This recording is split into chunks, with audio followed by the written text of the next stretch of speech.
Evening, everyone. Welcome to the Malden School Committee meeting of Monday, November 9th, 2020. Our next meeting will take place December 7th, 2020, which is a Monday night. The time is 6 o'clock. In accordance with Governor Baker's March 12, 2020 order suspending certain provisions of the open meeting law, Mass General Law, Chapter 38, Section 18, and the Governor's March 23rd, 2020 revised order prohibiting assemblage of more than 25 people. This meeting will be conducted via remote participation. In-person attendance by members of the public is prohibited, but as always, all effort will be made to permit public attendance of this meeting via remote access by internet, telephone, and if available, via public broadcast of the meeting by Malden Access Cable Television on public access television channels.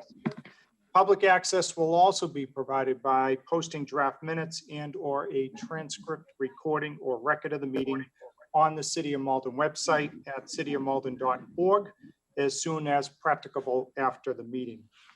This evening's agenda consists of the approval of the minutes, followed by public comment. Then we'll hear from our superintendent, then subcommittee reports and discussions, which will include a discussion on technology, as well as where we are with space and enrollment. We'll then go to motions and resolutions where we'll move to accept a donation, as well as potentially vote on a dedication of an outdoor classroom. Then we will take up personal privilege. Then we will entertain a motion to go into executive session for the purposes of collective bargaining, as well as an open meeting law complaint. Then we will come back out and move adjournment. So if there are no questions, what I'd ask everyone do right now, as always, which is to pledge allegiance to our flag. We'll then have a moment of silence for all those who continue to serve our country. I pledge allegiance to the flag of the United States of America and to the republic for which it stands, one nation, under God, indivisible, with liberty and justice for all. Please remain standing for a moment of silence in honor of all those who have fought for our country and continue to do so today.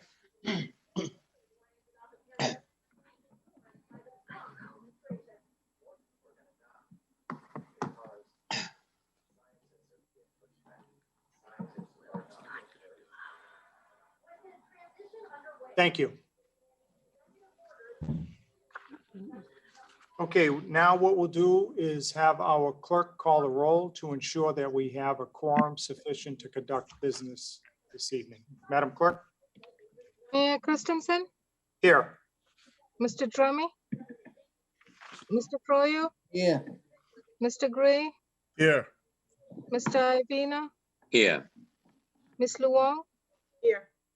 Mr. McCarthy, Here. Ms. Spadafora, Here. Mr. Weldy, Here. Superintendent Oteri. Here. All right, so we do have a quorum sufficient to meet this evening. Let's take up the first item on the agenda, which is the approval of minutes. Motion. First up, regular session minutes of October 5th, 2020. Second. Motion. Mr. Iovino, you motion, seconded by Mr. McCarthy. Any questions before we place those on file? Hearing none, all those in favor say aye. Aye. Anybody opposed? The ayes have it. That carries unanimously. Now the executive session minutes from October 5th, 2020. Motion. Motion by Ms. Luong, seconded by Mr. McCarthy. Any questions on those minutes? Hearing none, all those in favor say aye. Aye. Aye. Anybody opposed? The ayes have it. That carries unanimously. Okay, we're now down to item number 2, which is public comment. And let me just state at the outset, my apologies to the committee and to the community, because at our last meeting, we did receive an email communicating comments to the committee. But as you know, with this technology, we had not encountered that from what I can remember previously. We typically have had people come online to present whatever testimony that they wanted to us. So this was my fault for not having this with me at that meeting. So what I'd like to do now, if there are no objections, is to read the communication by Mr. Bruce Friedman that was submitted to us on Monday, October 5th, 2020 at 11:02 a.m. Chair, hear any objections? Chair has none. So let me begin with the email. Greetings. I would like the school committee to comment on and update the citizens of Malden on the status of the special education auditor services delivered and not delivered to all special education students in 2019-2020, as so ordered by the Malden School Committee at the regular meeting of June 22nd, 2020, which was due September 1st, 2020. I would like to know the following. Number one, is the audit complete? Number two, if it is not, why not? Number three, what has been accomplished to date? Number four, when the audit will be complete? Number five, who is charged with completing the audit? And number six, who is holding the administration accountable to complete the audit? Now, I believe most of these questions will be answered in the next item on the agenda, which is under the superintendent's report called Special Education Audit Update. And as you all know, typically during public comment, we just take in testimony, but we don't go back and forth with the people testifying. So if there's no objection, I think we should have these questions addressed when we get to the superintendent's report. And then I guess for larger discussion going forward, the committee's pleasure, as long as we remain in this format, if we intend to read emails or letters that are written to us into the public record at the meeting. We don't have to decide that tonight, I don't think, but it's something to think about probably for our next meeting. We should decide as a group whether or not we want to allow that as another means of public comment. Again, in the past, people have either appeared in person when we were meeting in person or via Zoom, they would come on to the session to state what they wanted to state. So please think about that. And then for our next meeting, perhaps, we could take a vote. Unless you had any immediate questions about it now, we could do that as well. Ms. Spatafor. Sorry about that. No worries. So I think next meeting is fine. I'm just wondering is this something that would go before like policy and procedure if we're going to change the dynamics of, because we're in a remote setting, would it be something that we'd maybe want to put forth to policy and procedure to formalize, this effort? Yeah, great idea. You know what? Because I'm curious myself, Ms. Spatafor, of what other school committees may be doing around us. So if there's no objection, I think we, Ms. Spatafor makes the motion, seconded by Ms. Luong. We'll have that referred where you can, deliberate this a little bit more and then maybe make a recommendation to the full school committee at the December meeting as to how we want to proceed moving forward, so long as we remain in this format, okay? Sure. So all those in favor of that, say aye. Aye. Anybody opposed? Okay, that's what we'll do. The ayes have it, and we'll look forward to a recommendation which we'll aim to vote on Monday, December 7th, rather. That's our next meeting. Okay, now let's get back to the regular portion of public comment where Mr. Weldy typically assists us through this. So, Mr. Weldy. All right, so if you would like to participate, you just have to use the raise hand function of Zoom, or if you are on the phone, dial *9.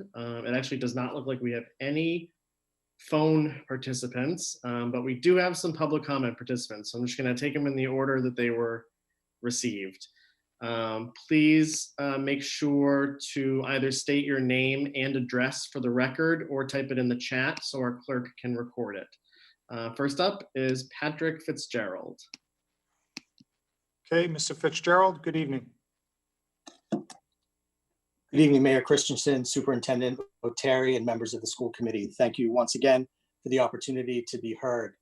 As I began last month, I want to publicly thank the frontline teachers and service providers for continuing to go above and beyond navigating and adapting to all the unexpected changes and challenges with remote learning thus far, not the least of which was the inconsistent remote connection between teachers and students. In the interest of equity and access, teachers were forced to end their instruction early on many of the days already, again, in that interest of access and equity. This only contributes to ongoing delays and gaps in instruction for all students and deprives them of the free and appropriate public education to which they are entitled. This is particularly concerning and detrimental when you consider that it is apparent that our teachers have been instructed to press on with new instruction at the new grade level. Other than an IXL and iReady at-home assessment in the early elementary grades, under circumstances not observed or controlled by the teacher, there has been no effort to attempt meaningful and targeted assessment of our children to make sure these teachers can meet them where they are after such a gap. It is hard to imagine how they would be able to identify remotely what these children need to stay on task. These children went without any new instruction for 6 straight months. The research is clear that such a gap increases the risk of significant regression. While it stands with no reasonable likelihood, unless aggressive action is taken, of students getting back to some form of in-person learning before the beginning of the calendar year, we also remain at risk of not going back before March 12th, which would mark 1 full calendar year without any in-person learning. That will have devastating consequences for our students, particularly those with existing disabilities that make effective progress so difficult, and no doubt a remarkable increase in those numbers in the district's special education costs.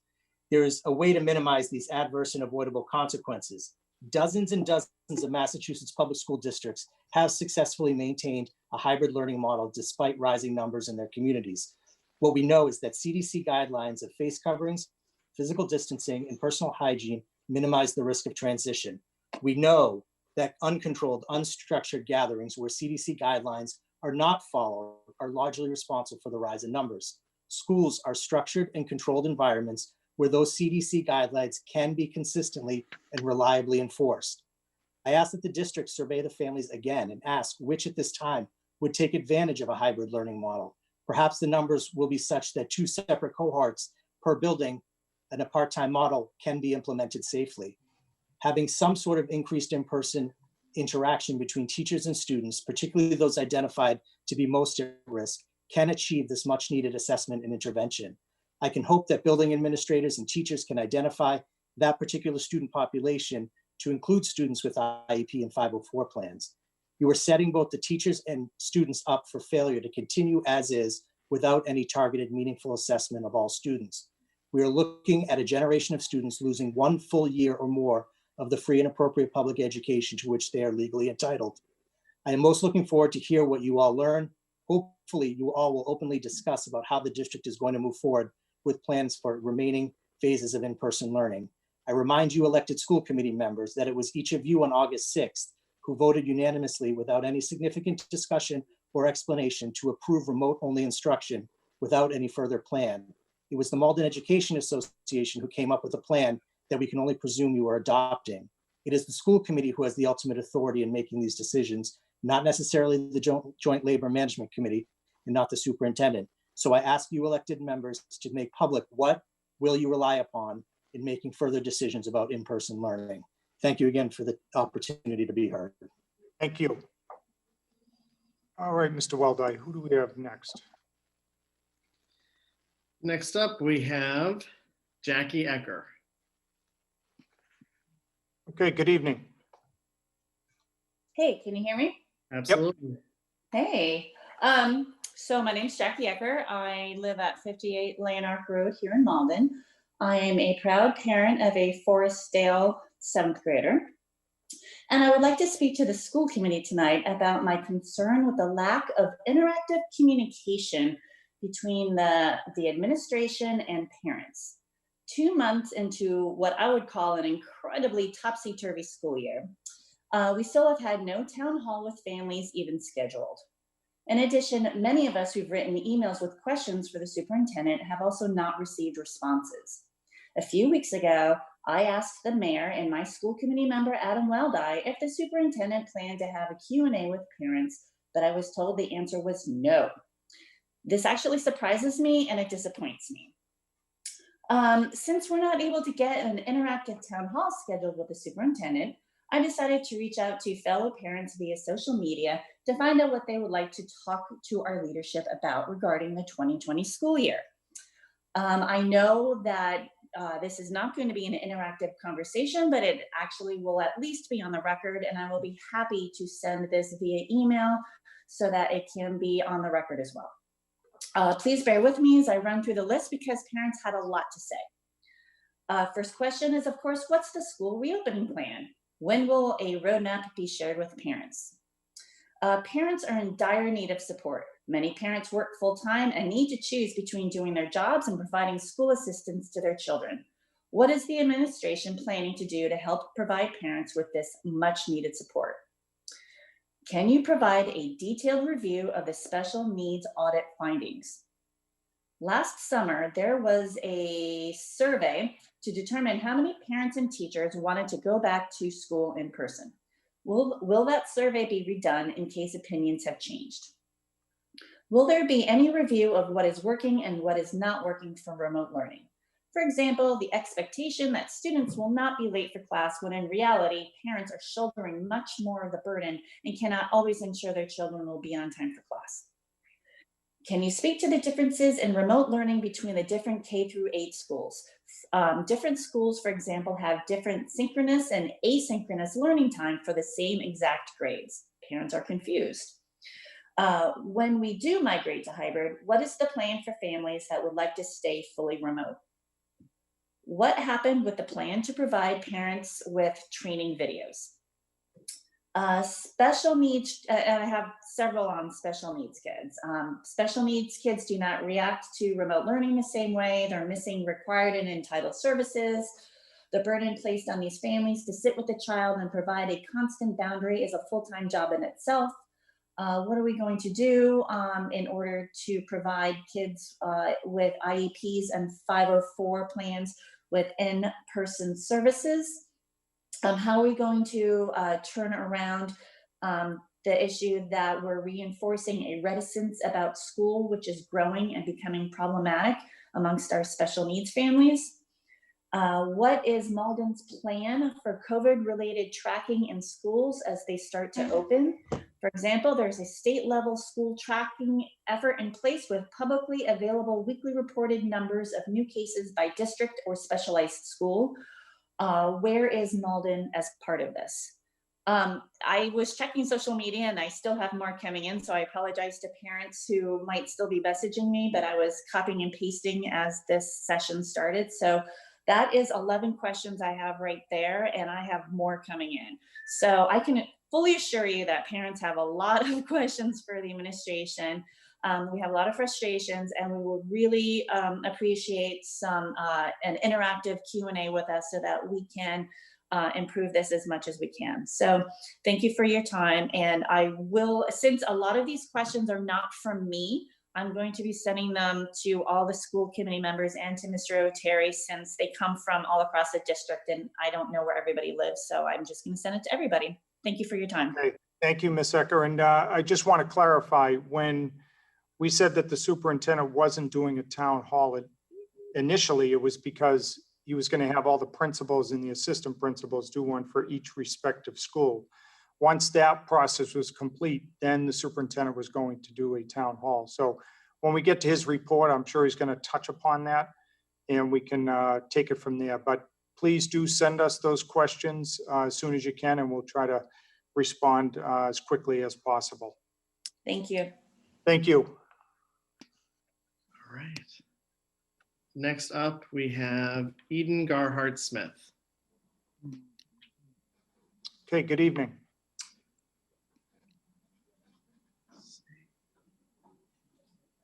How are you? Hey. Oh, Eden, you're muted. I think you're on mute, Eden. Sorry, my Chromebook doesn't allow it. I have to join as a panelist. I'm Eden Garhart-Smith. I live at 16 Quarry Road. I want to say thank you to everyone. I know it's been incredibly hard and I know everybody's working hard. I guess I just wanted to express some interest or concern, like long-term. I have to admit, like, I don't know hybrid in person. I'd still feel uncomfortable just with lack of testing. And I know you guys on the school committee had issued support earlier in the year in terms of getting more testing rather than being reactive, being proactive, which I appreciate. But I just didn't know long-term, like spring and summer, like if there would be any possibility of outdoor in-person learning, even if it's just a little bit. I think it would be helpful, especially for our youngest learners who may not get in, special education's going in, and then maybe English language learners, or if anything can be looked at the long term. Because I think even if there's a vaccine soon, I think it still takes a while. And I really think we need to be looking not just this spring, but next fall, and really having maybe a committee that's looking at repercussions long term, not just reactionary or short term. I know it's hard without funding and direction from the state, but I still think conversations need to happen around that. So that's my 2 cents. Thank you. All right, thank you very much, as always. Okay. Next up, we have Katie Nicholson Bowdridge. Okay, good evening. One sec. Should be working. Okay, good evening. Nope, I actually didn't put it in. My question was with Jackie's. Oh, okay, okay. We're gonna try and get back to those as soon as we can, all right? All right, great, thanks. Thank you. Thanks so much. All right, last call. I don't see any other raised hands. And seeing none, Mr. Chairman. All right, thank you again, Mr. Waldeck. And Madam Clerk, so we did not receive any emails or written comments, correct? Yes. Okay. All right, very good. So now we'll move on to the superintendent's report, where there are 2 items. One is the standard updates and highlights across the district, as well as the special education audit update. So Superintendent, do you want to begin with the audit and then go into your updates, or vice versa? Yes, I didn't know if you were going to take it out of order with Mr. Rodriguez here. I didn't know what the order was for that. Mr. Rodriguez, you're here for the technology discussion, correct?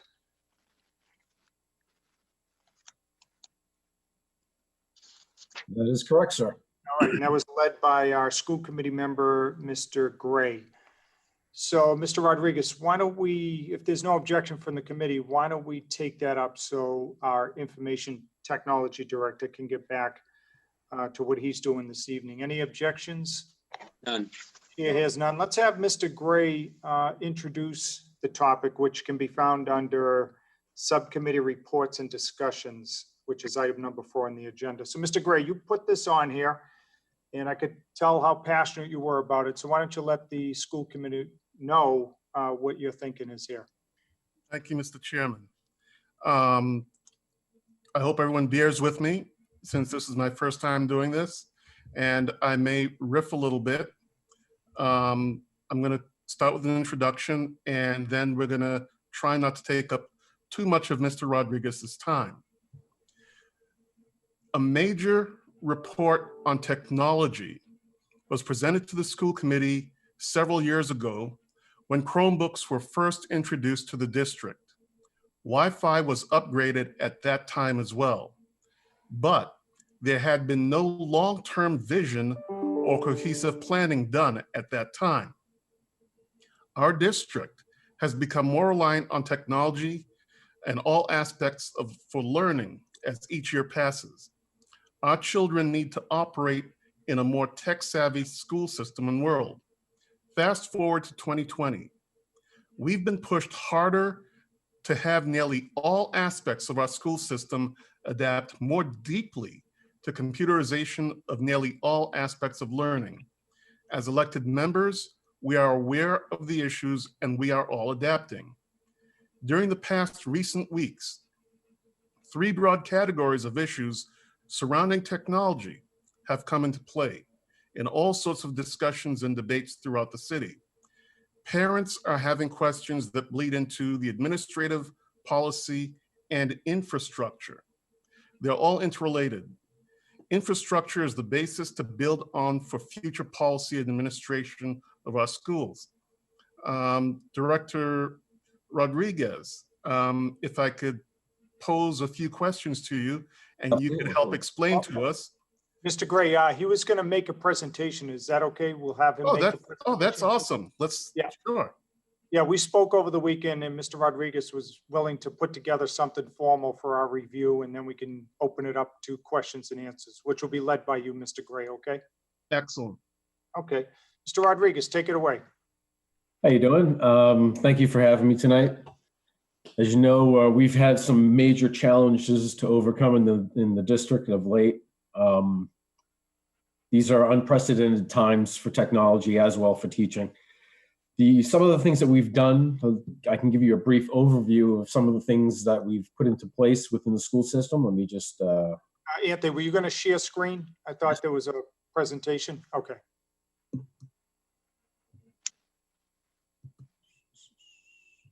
I just want to give a chance for the public to see it.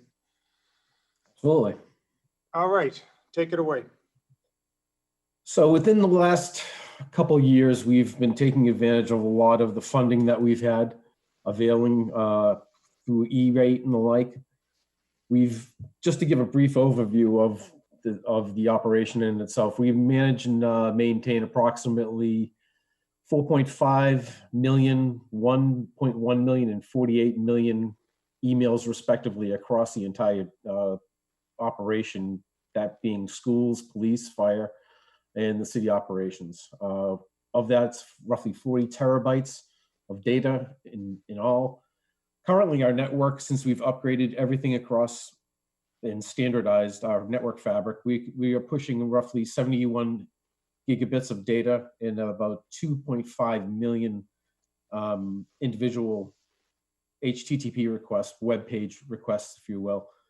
Citywide, we run about 2,300 desktops, as well as just recently we've upped the number of Chromebooks to 7,000.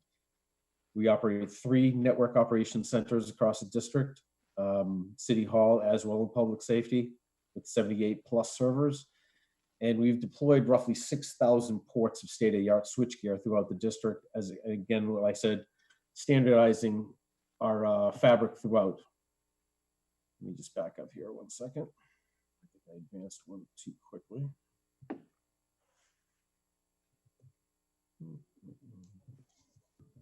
Bear with me for a moment.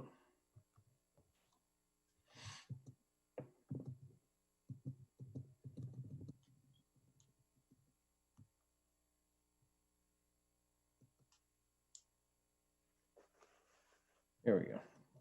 My apologies. Like I had said before, we had received roughly $800,000 worth of E-rate funding for technology.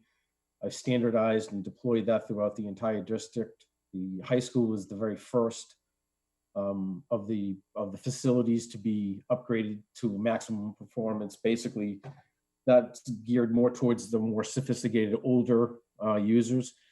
That network, as it stands right now, we can support up to 4,000 simultaneous Chromebooks with an average of 43 megabits per second. This is very, very quick. When I put this together, there was about 5,000 Chromebooks deployed. We've added another couple thousand, so I think we have 7,000 in the entire ecosystem as it is right now. We've upgraded all the phone systems throughout, massive upgrade in our telecommunications, as well as, again, standardizing our network fiber optics and fabric throughout the city so that it's all easily managed from one centralized location, which is City Hall. We encountered, much like many school systems, the same kind of challenges in architecture. You have to imagine most of the network design that we've gone through has been about creating an environment where you have everyone internal and you're taking bandwidth and content from the outside internet and you're bringing it down, you're distributing it, you're caching it so not all requests to the internet have to go back out for that content. So a lot of it is the performance is greatly improved on the inside of our buildings. Well, in the midst of this pandemic, we have been turned on our heads. So now we have 7,000 roughly assets out in the field that in some way, shape, or form have to come and communicate internally, so that they can be authenticated, so we can have content filtering following these Chromebooks back, regardless of what network they're connected to. And that created a couple issues for us. We've built a network, it's more on the level of a collegiate type performing network. This is a very, very robust network. Our goal, again, was to provide seamless content delivery to people that were on the inside of our buildings. Now we had to just basically reverse everything. We are faring far better than most school districts. I am aware of a number of school systems that when they try to flip the switch, as you were, and push all of these Chromebooks out, their systems crashed for days at a time. We have had some hiccups. Our systems have never crashed. We've had abilities or problems with capacity. So we were doing okay for some of the internal resources that we had inside of our network. Again, these devices have to come from the outside world, come in, be authenticated, and then go back out again. That created a bottleneck for us. Luckily, having a robust network, and we were able to pivot and kind of shift our architecture around a little bit. So now, if you look at the way that it's currently being done, we have our network, if you will, our hub here, and this would be all of our school district, our individual, each one of the K through 8s would be assuming content. We have our resources here for our data, as well as authentication. And this goes out to a firewall and then goes out to the internet. Well, when you have all this authentication happening internally, everything works fairly well. And to a certain point, when we pushed a majority of these Chromebooks out, they were still being able to handle the load.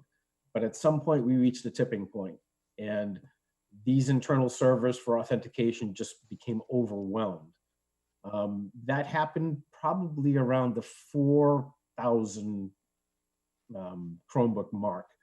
It's very rare that you'd have all these devices hitting the network simultaneously, but we had some load issues that we had to deal with. So working with the administration, I looked at how this authentication was happening, and we came up with a plan. So now we're doing more external authentication. So a lot of the resources that were inside of our firewalls to handle this authentication, we've pushed to the outside. So now they're in the cloud. So whereas we had a tipping point of maybe 4,000 to 5,000 incoming devices that we could handle, once we hit that limit, we got together, we shifted with some of our vendors for these, especially for the Chromebooks. We have to maintain some of this internal structure so that we can host, and if we wanted to go to a hybrid model or having people internally, we still have to have this authentication method intact, but we also, the majority of all these devices is now in the cloud. We have a capacity now of over 9,000 devices that we could handle seamlessly. Today, I think I was seeing close to 5,500, no problem, coming through. Happy with the way that migration happened. We were able to shift this architecture within roughly 72 hours, which is fairly rapid given the resources that we have and all the things that we had to put in place. But I'm confident now that I think that we could handle whatever mode learning that we need to at this point. We have we've set up a help ticket desk with the help of Global Data Systems. They're fielding phone calls for us, helping students and parents link in and trying to provide them with the best of information that we can. It's a daunting task to shift this kind of operation this quickly and this rapidly, quite frankly. Through some of these things we're learning as we go. So any interruptions in service, I'll take that on the chin, if you will. You can blame that one on me. I thought this network was capable of handling it, but I couldn't have even foreseen this much traffic coming from the outside in. So I can answer any questions that you have, and I'll be more than happy to expand on anything. All right, let's take down the screen and we'll go back to the members. Okay, thank you very much, Mr. Rodriguez. Again, Anthony Rodriguez is the city's Information Technology Director. And I think it's worth pointing out, Mr. Rodriguez, you work very closely with our Budget Director, Ms. Tony Mertz, on Absolutely. a lot of these issues. So Yeah. all right, let's go back to Mr. Gray then. Okay, thank you, Mr. Chairman. I want to applaud Anthony. That was impressive. That was an incredible presentation. You've pretty much sucked all my questions out of me and answered almost everything. Well, I told you, come by, I'll give you the 50-cent tour and show you all the wonderful toys we have. But yes, but this needed to be presented to everybody else so everybody could see what you're working on and see what we're up against. Just a couple little things I want to ask you about, because I don't want to take up all your time. When you say we move to a fast Wi-Fi system, are we talking about IP6? Are we considering that to help handle internal load as well? Or are we still, or is there a roadmap to IP6? We haven't really had to really go down that road just because of the subnets that we've put into place. We have plenty of capacity. All of our systems are fully IP6 compliant, but there are some hiccups, as you're probably aware, when you shift from IP4 to IP6. It can get a little dicey. We haven't really had to, because I think we have enough IP space, headroom to grow, and we've subnetted things kind of logically across the district. So for the moment, I think we're in pretty good shape, but we can definitely move there if our capacity warrants it. That makes sense. Just one last major thing for you. As far, you're switching from Hyper-V to VMware in some of our internal server technologies. Correct. Could there possibly be an aggressive cost saving for the school district if we try to push more of the internal server technology, storage, or whatever into the cloud? Do you think we could possibly get a long-term cost savings by getting rid of the overhead for the internal hardware that we're housing now? I think there's arguments on both sides to be made with respect to either having things fully in the cloud or locally hosted.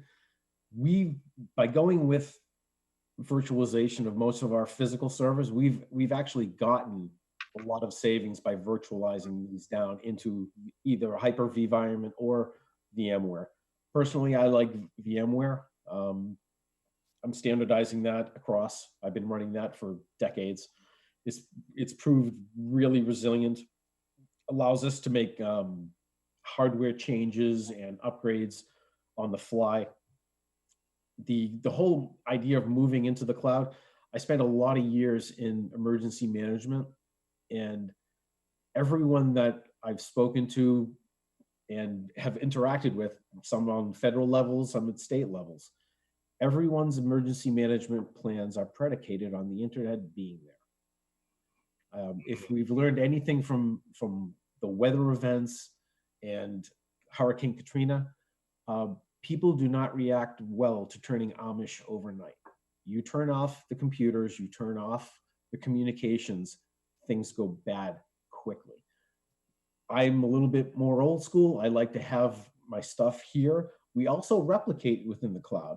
Our backup disaster recovery plans, I can move virtual machines into the cloud at will, but I like the idea of having, if something was to happen locally, I can still produce things like payroll. I can have all of the critical core operations of the city up and running, either be it in another facility, at police department, schools, city hall, or totally in the cloud. So I'm getting a little bit of the best of both worlds by having stuff that's local and resident, as well as replicated in the cloud.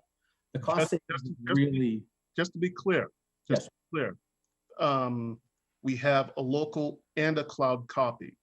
correct. So you're, just so everyone understands, we have a hybrid infrastructure for security and backup.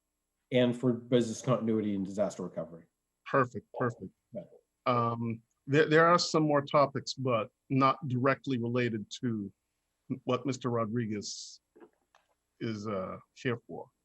All right, thank you, Mr. But Gray. back to your point, in terms of efficiencies and cost savings, by consolidating all these networks together, one of the major things that I've been working with the superintendent's office, finance office there, as well as the public facilities management on my side, is creating a separate network segment for connecting all of the HVAC lighting controls. We've adopted, with the help of Siemens, our computers will automatically power shoot at night when nobody's there. So we're saving money. So we're not keeping, thousands of computers internally on. So we're realizing cost savings in energy, which is probably one of our biggest line items. So that's kind of where we're going for. All right, once again, thank you, Mr. Gray. Are there any other questions for Mr. Rodriguez before we let him depart? Ms. Spatafor. Thank you. So I just want a quick thank you to Mr. Gray. I know that the one thing that I really enjoy about the school committee is everybody has a background that they can bring forth, whether it's IT, education, finance, and I feel like Mr. Gray really brings an aspect to our school committee that's something that I didn't quite understand. So I'm really appreciative of him jumping right into the deep end here and making sure these questions were answered. One question I have for Mr. Rodriguez, and I ask this out of not understanding internet technology whatsoever. So on one of your slides, you was titled external authentication, and you talked about, or you've showcased IT servers that came after the firewall in the cloud.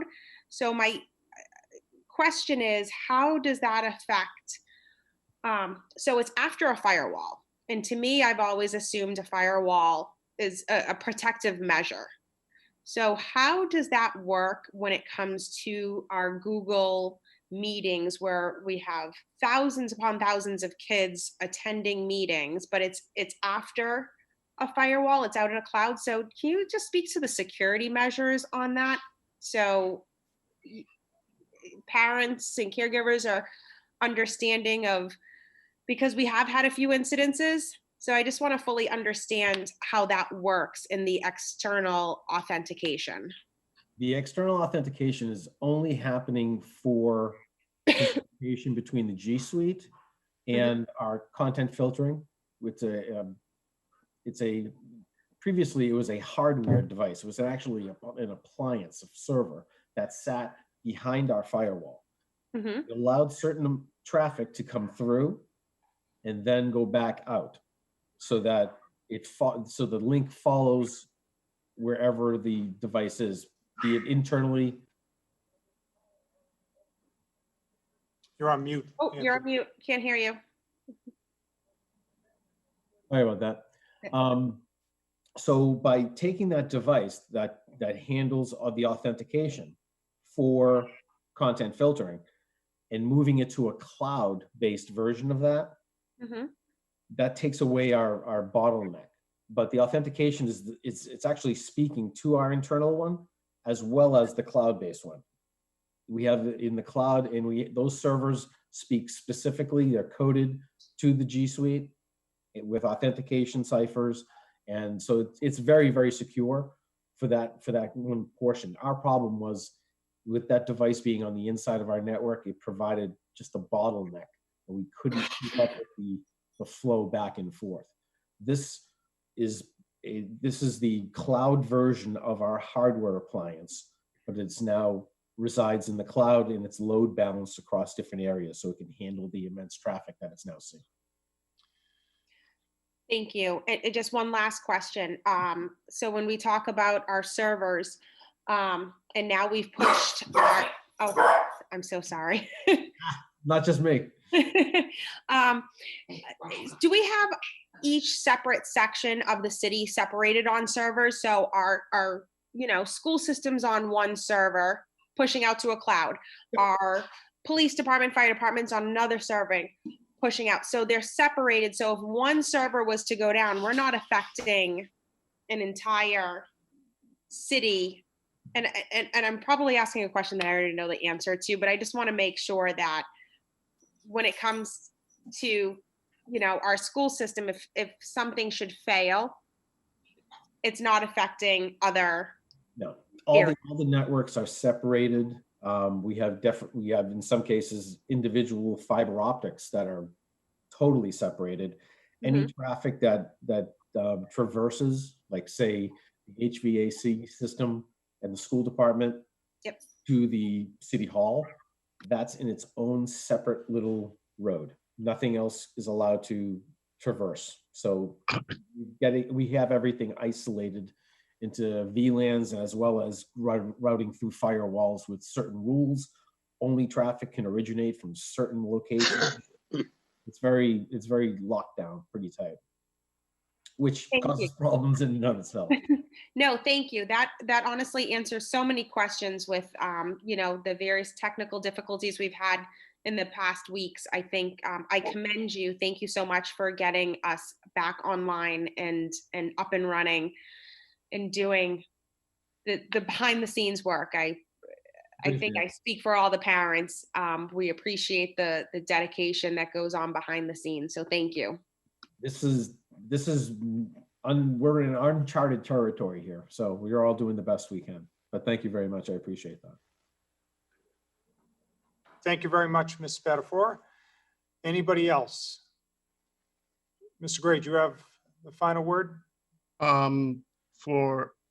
To clarify Jen's question about security, the authentication hasn't been broken.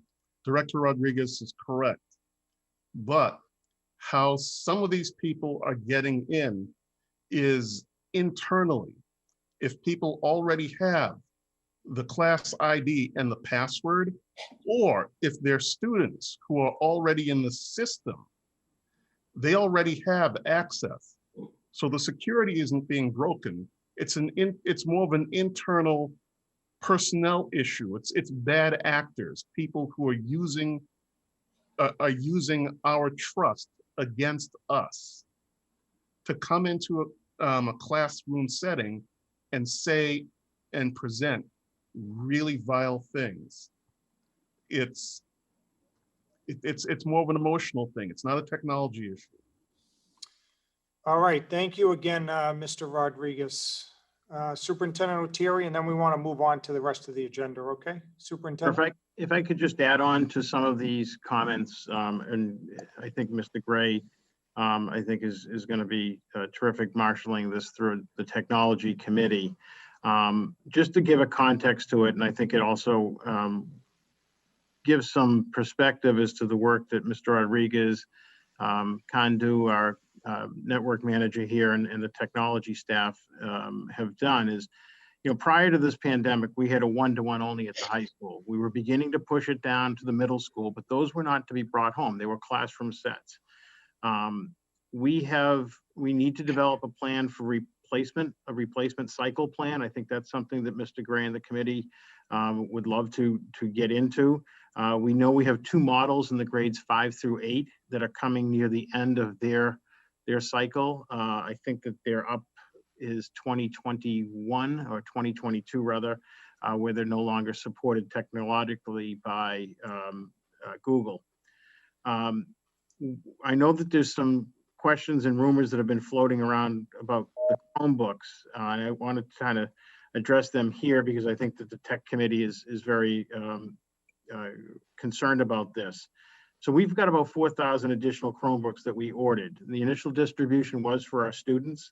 Then teachers and paras started to voice some concerns that they were working with some of the older models, and if we had some left, we went to that.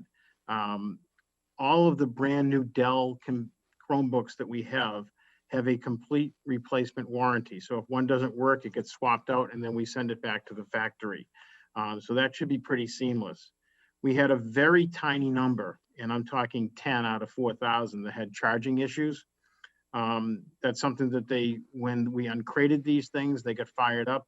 And we had about 10 that did not charge. And that's pretty typical when you're ordering on that large of a scale. The biggest issue we have is really, honestly, is user error. Some families didn't understand that the charger was for charging the device, and that actually needed to be explained. I don't mean that in a flippant manner, but that's the reality of it. They didn't understand how to power it on or to wake the computer up while it was in sleep mode and letting it charge overnight. We have not had any reports of touchscreens not working, either with our in-house techs or from our family help desk that has been really terrific that we've set up. And I want to thank Mr. Rodriguez, Ms. Mertz for initiating that. When families come to the school with any tech issue, it's an automatic swap out right now. We check out the device and it turns out to be user error in most cases, which has been good. We have had some reports of broken devices. Most of those are from, devices that were through misuse, where they've been dropped or stepped on, or somebody spilled something on it. Also, to add to the scale of, I think, what the network handles, we have about 12,000 devices in the district. Now, when you add our students and staff, we're talking a little under 8,000, or a little over 7,000 folks. But now when you consider the workstations that are there, all the phones that run on voice over IP, all of our 7,000 plus Chromebooks, printers, copiers, and some of the wireless cell phones, they've got a tremendous amount that they're managing. And right now, we've effectively tripled the amount of devices out there, but have maintained the same amount of staff. So we need to look at a staffing plan going forward on this, because, it'd be almost like a, I don't know, well, we don't use taxis anymore, but a bus company that had tripled the number of buses there and kept the same number of mechanics. It's not necessarily going to be sustainable long-term. We have, one instructional technology person, that's Natalia Brennan, whose sole focus should be on really just helping the teachers using the technology in the classroom, but through sort of default, her job is sort of morphed into sort of a technical overseer and fourth tech person. And she's been really stretched out in terms of what her capacity is, if you will. Anthony's the director of IT for the city, and he fills all the city departments plus the school. We don't have a dedicated IT director here. That's something I think that maybe long-term we do need to look at developing some sort of a plan, especially if we're going to have this many devices out there. In many ways, we're resembling a small college or a small community college, where I think that, we've got a lot of people remotely. We've got a number of devices out there. The remote nature of what we're doing adds an additional layer of complexity, because the devices are not here in the building. In normal times when we were here, I know, for instance, I'm going back to a year or two ago when we were doing access testing and we had a problem with the load management to the Salemwood. I got a call, Anthony was down there along with Khan, and they were fixing it as we were there because everybody was online. They could isolate, offload people onto certain servers so that there was no interruption while they fixed the issue. But now when everybody's remotely, you now have like 7,000 different points coming into one. So I think that those things all need to be considered. I think Mr. Gray, with his expertise and familiarity with IT, is going to be invaluable to this. But I just wanted to give the committee a perspective on that, because it's not just like, you doubled the amount of computers in your house and your individual server can more than handle that. But when you do what we've done and it's outside and there's a number of restrictions, and that authentication is critical. The security is paramount. And I think that I really want to thank Mr. Gray for explaining, the security, particularly with the Google Suite. If we have, it's a Malden PS email, that can be pretty limited. We can restrict that very easily. But what we are finding is that we've had some kids who have given out that information and have done some bad things. I can tell you that with Google, we have tremendous ability to go in and find out the time that they logged on, and even at the time that they accessed the microphone. So the behind the scene tools, I think just should serve as a warning to people who might have some malintent to it. We do a really good job at finding that. So, but I want to thank Anthony. I want to thank him for his overview here and his really tremendous work that he's done with the school department to keep us up and running and pivoting on a very small platform to get us up and running with 7,000 devices out there. So thank you. One of the things that my participation in the school department ramped up as a result of one of our management letters, and it was talking about consolidating of IT.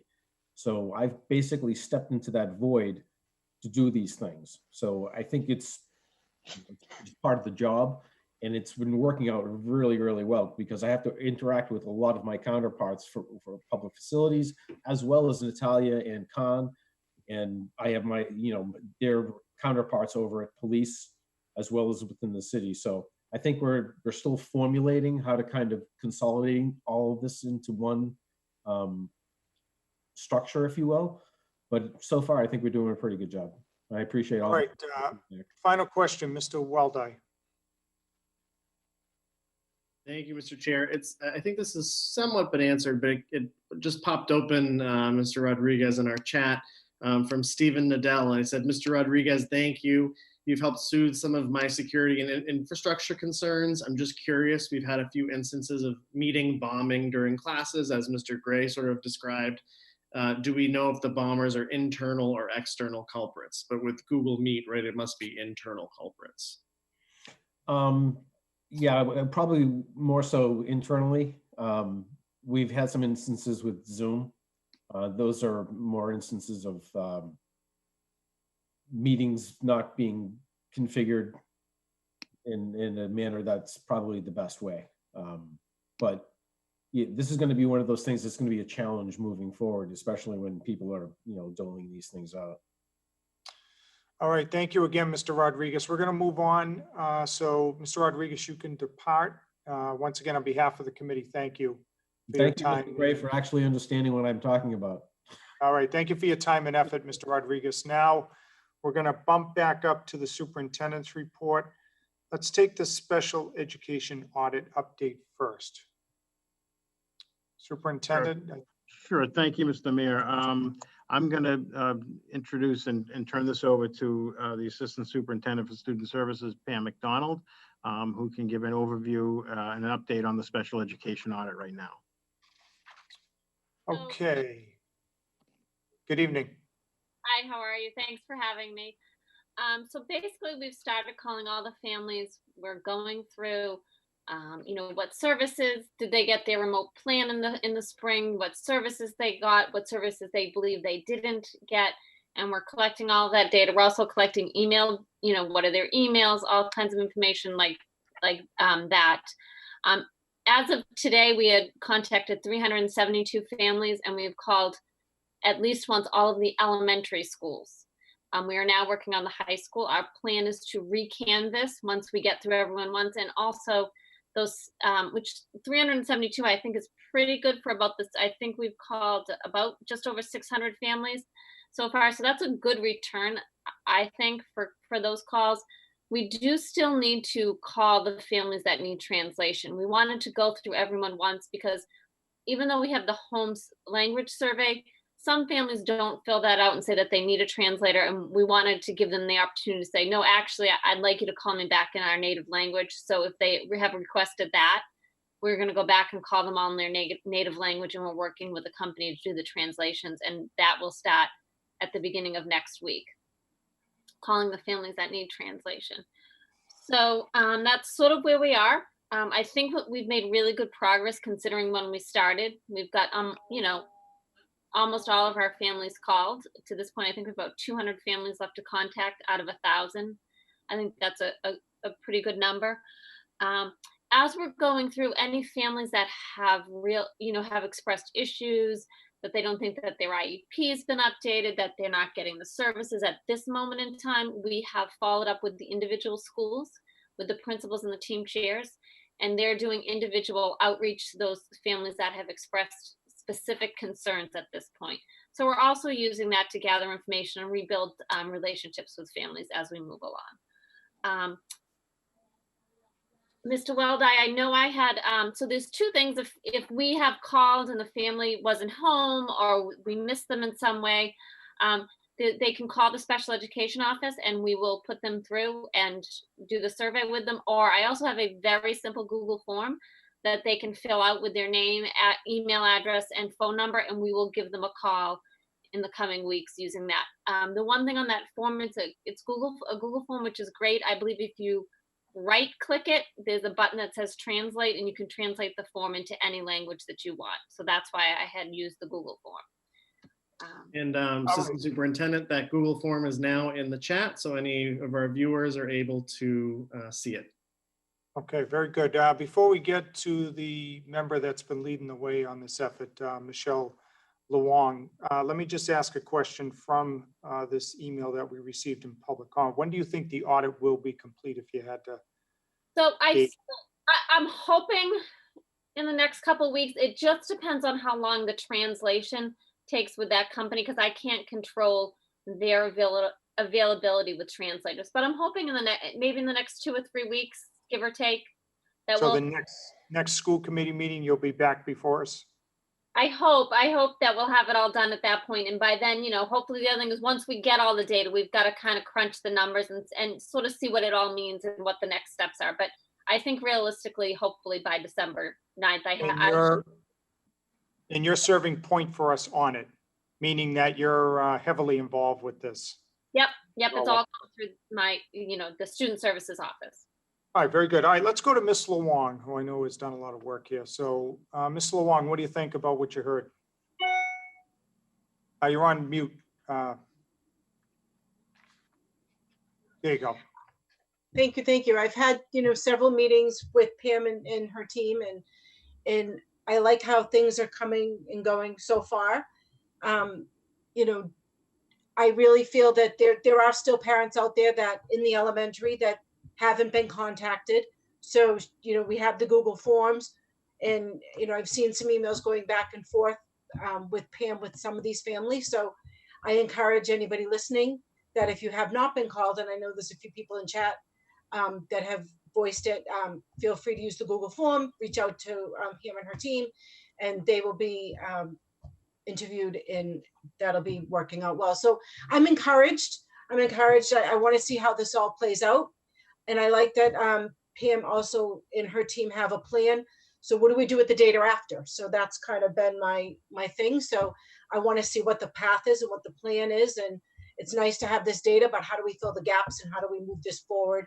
And how is that going to affect each family? So I think that's going to be, I think this will be an ongoing process. I think the audit's going to be done, but I think it's the follow-up after that. I think it's really going to be in the best care of the kids and the students. All right, very good. Any other questions of the members? Let's see, Ms. Spatafor. Thank you. I feel like I'm very question heavy tonight. So my question for Ms. McDonald is, in this audit, are we reaching out to our out of district families? Because I feel as though when we talk about special education, we're talking about somewhat in district, but we have 90+ families that are out of districts that are receiving services. And I feel like in our due diligence, we should be ensuring that those students should be audited to make sure that they're receiving services at their particular schools as well. Yep.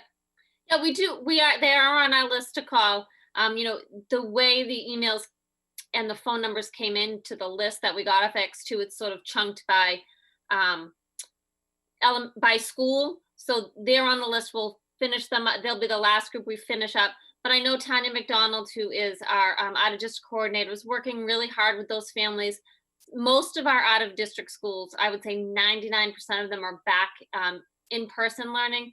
So, you know, they are back and they're working with the families and they're working with our students to see where they are. And I think the big thing right now for me and for our families is to say, where were you before on March 11th? And what do we need to do to help get you back there and keep that progress moving forward? Because I think that's the most important question right now. All of our students have regressed to some degree, but you know, we know our special ed students are more susceptible to regression. So how do we help them and how do we move them forward in a meaningful way? And I think those are conversations that are ongoing for our out-of-district kids and also a lot of our, you know, our in-district kids. Every upcoming IEP meeting, we're going to have those conversations with families. I've spent a lot of time in the last week or two talking to I've met with every school and we've had those conversations with the teachers. How are you going to have a conversation with your parents? These are the questions to ask. This is what you look for. Let's look at this data point. Let's look at the iReady. Let's look at this. What can we do to see where our kids are, what we need to do for them? Right. Sure. Okay, thank you for that. I just wanted to state that because quite honestly, I think many of our out-of-district kids kind of get forgotten about.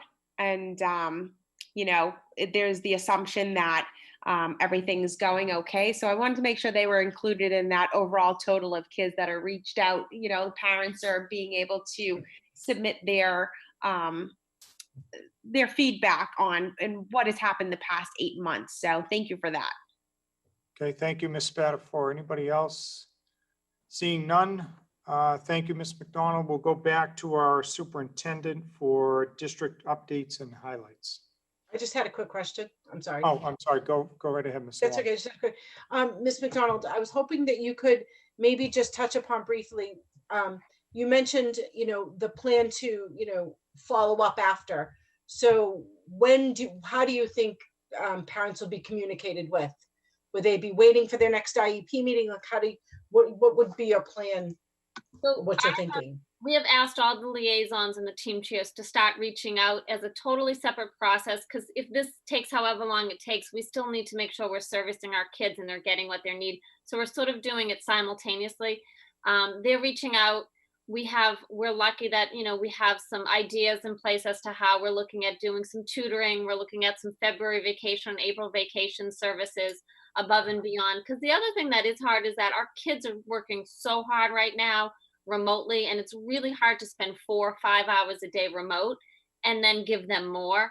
So we're looking at, you know, doing things like vacation, maybe a Saturday school, maybe extended year services, just to get those services back to them without putting an extra burden on them. And really, you know, it's not going to be of use if they're not able to attend because it's 3:30 to 4:30 and they've already worked all day. So we're really trying to be creative and work with families as to what the best options are for them and their students. Great, thank you. Okay, thank you, Ms. Luong. Anybody else? Okay, hearing none. Thank you again, Ms. McDonald. Back to our superintendent for district updates and highlights. I'm actually going to keep Ms. McDonald on to give the first update here will be the student services update. Yep, so I just wanted to say we have about 175 students in, and it's going really well. And I had a great day the other day. I went to adaptive PE and did the Cupid Shuffle. It was very fun. So that's going on, and it's great to have our kids back and seeing them. I have a new student services website that I'm hoping to unveil in the next week. I'm just putting the final touches on it. It has contact information for everyone, for all of your team chairs, for related service.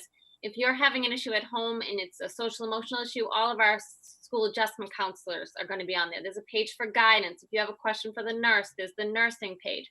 So all of that stuff will all be in one place. You can just click it and there's everyone's information, as well as tons of resources for families. So I'm really excited to unveil that. Hopefully next week it'll go up. And then the other big thing that I am thrilled to announce tonight is that Malden will be on the cutting edge of special education for the state of Massachusetts. We have been selected as early adopters. It's something I was really passionate about us getting involved with. Massachusetts Department of, DESE has is redoing the IEP process, and it's really around best practices. And as we all know, special ed, there has historically been special ed students have underperformed. So looking at what is the best practice and how we close that achievement gap for our special ed students. And so we applied, we had to fill out a whole application process, and we applied, and we were accepted as one of the early adopters, and we will be on the forefront of that process. Our teachers and our schools will be the first to use the forms. It is really moving away from compliance and using data to inform our instruction with our kids. And I am thrilled to say that Malden will be one of the early adopters and on the forefront of that movement. So that's super exciting for Malden. All right, let's stop there. Any questions on that? Because Superintendent, if none, we can let her get back to what she's doing, right? I know she's got a big load. Mr. Waldeck? Thank you, Mr. Chair. I'll be super brief. First, just congratulations on the early adopter. I think that's really fantastic. And it'll be nice that Malden will be able to give a lot of input into the process, which I think is probably the most valuable part of this, being able to test it out, but also being able to give actual input that will be heard to the state in terms of the process. And just a thank you for getting the website up and going, the audit up and going. It can be understated, but I think things that seem pretty small, I think for us in particular, are actually pretty big steps in terms of communicating with our community and getting our families to feel, I think, more connected and more like partners in the process. So thank you for really getting those small but big steps done relatively quickly too. All right. Very good. Thank you. On behalf of the committee, thank you. And Thank you. I think we want to join everyone too in thanking Ms. Luong. I know this has been an issue you announced early on, and you haven't stopped. And to me, that's a sign of a leader. So thank you for your advocacy. All right, so we're going to let Ms. McDonald go. We'll take just a second here, let her log off. I think and then we'll go back to our superintendent for district updates and highlights. Sure, thank you very much. And just to go on, that IEP process is really big. When DESE asked us to apply, we did. We're really excited because it's really aimed at student achievement and closing that gap, particularly of our kids of color, our low-income kids. It definitely gives our students and families more of a voice in their IEP process. So we're really excited about that. Superintendent, forgive me, have you already sent something to us, or did that just come out today or this week? Actually, today's Monday. When did we get notified? Friday afternoon? Does that sound right, Pam? I want to say it was, I believe it was Wednesday, because it was in the information that I put together for today's report. Right. Yeah, can you just send us something on it to the school committee? Just a summary of it, and so we can look it over. Yeah. Okay. Superintendent. Sure. We opened our schools since our last meeting on October 13th. That was Tuesday. We brought in our high needs special education students to our 7 school buildings. It was done following a survey that resulted in about 72% of the families opting to send their children in for in-person classes. Overall, it's been excellent. We've missed the kids. It's been nice to go over in the mornings and afternoons and see our kids and our staff there. We had a very successful engagement of our students while following all the safety precautions. Our staff is safe as well. They're using the various PPE at their disposal and following the protocols. The numbers for in-person learning have held steady. We have had a few families request a switch, but it was pretty much been an even swap, as I think Ms. McDonald had stated earlier. I'd also note that the percentage of our students in pre-K 8 is higher than 72. It's really closer to 80.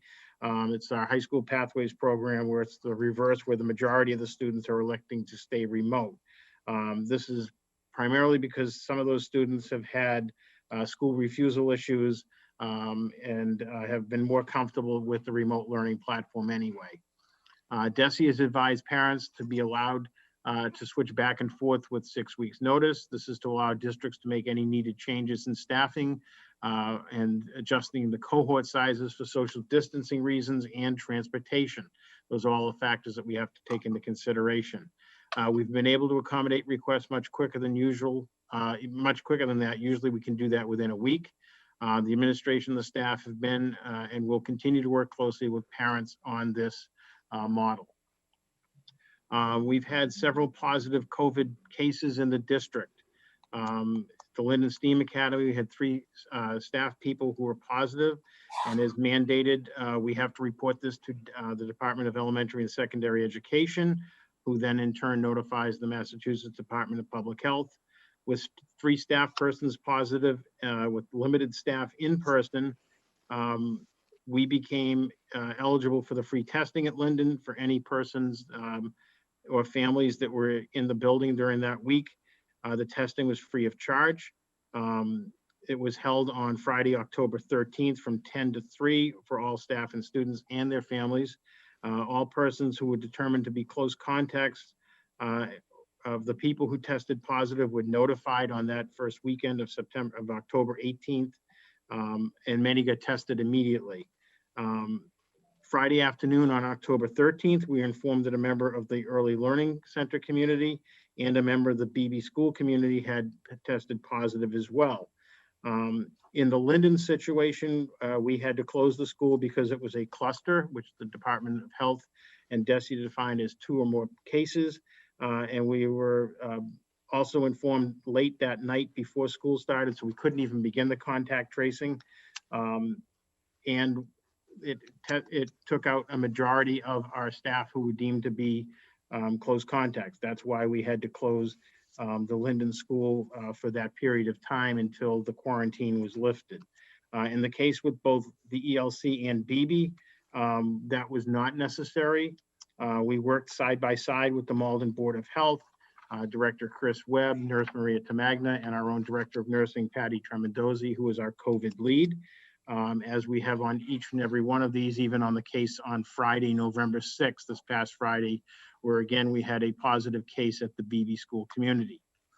They began contact tracing immediately, and any person who was notified in the community as a close contact was advised to get tested, isolate, and follow the protocols. The closure of the schools was not deemed necessary.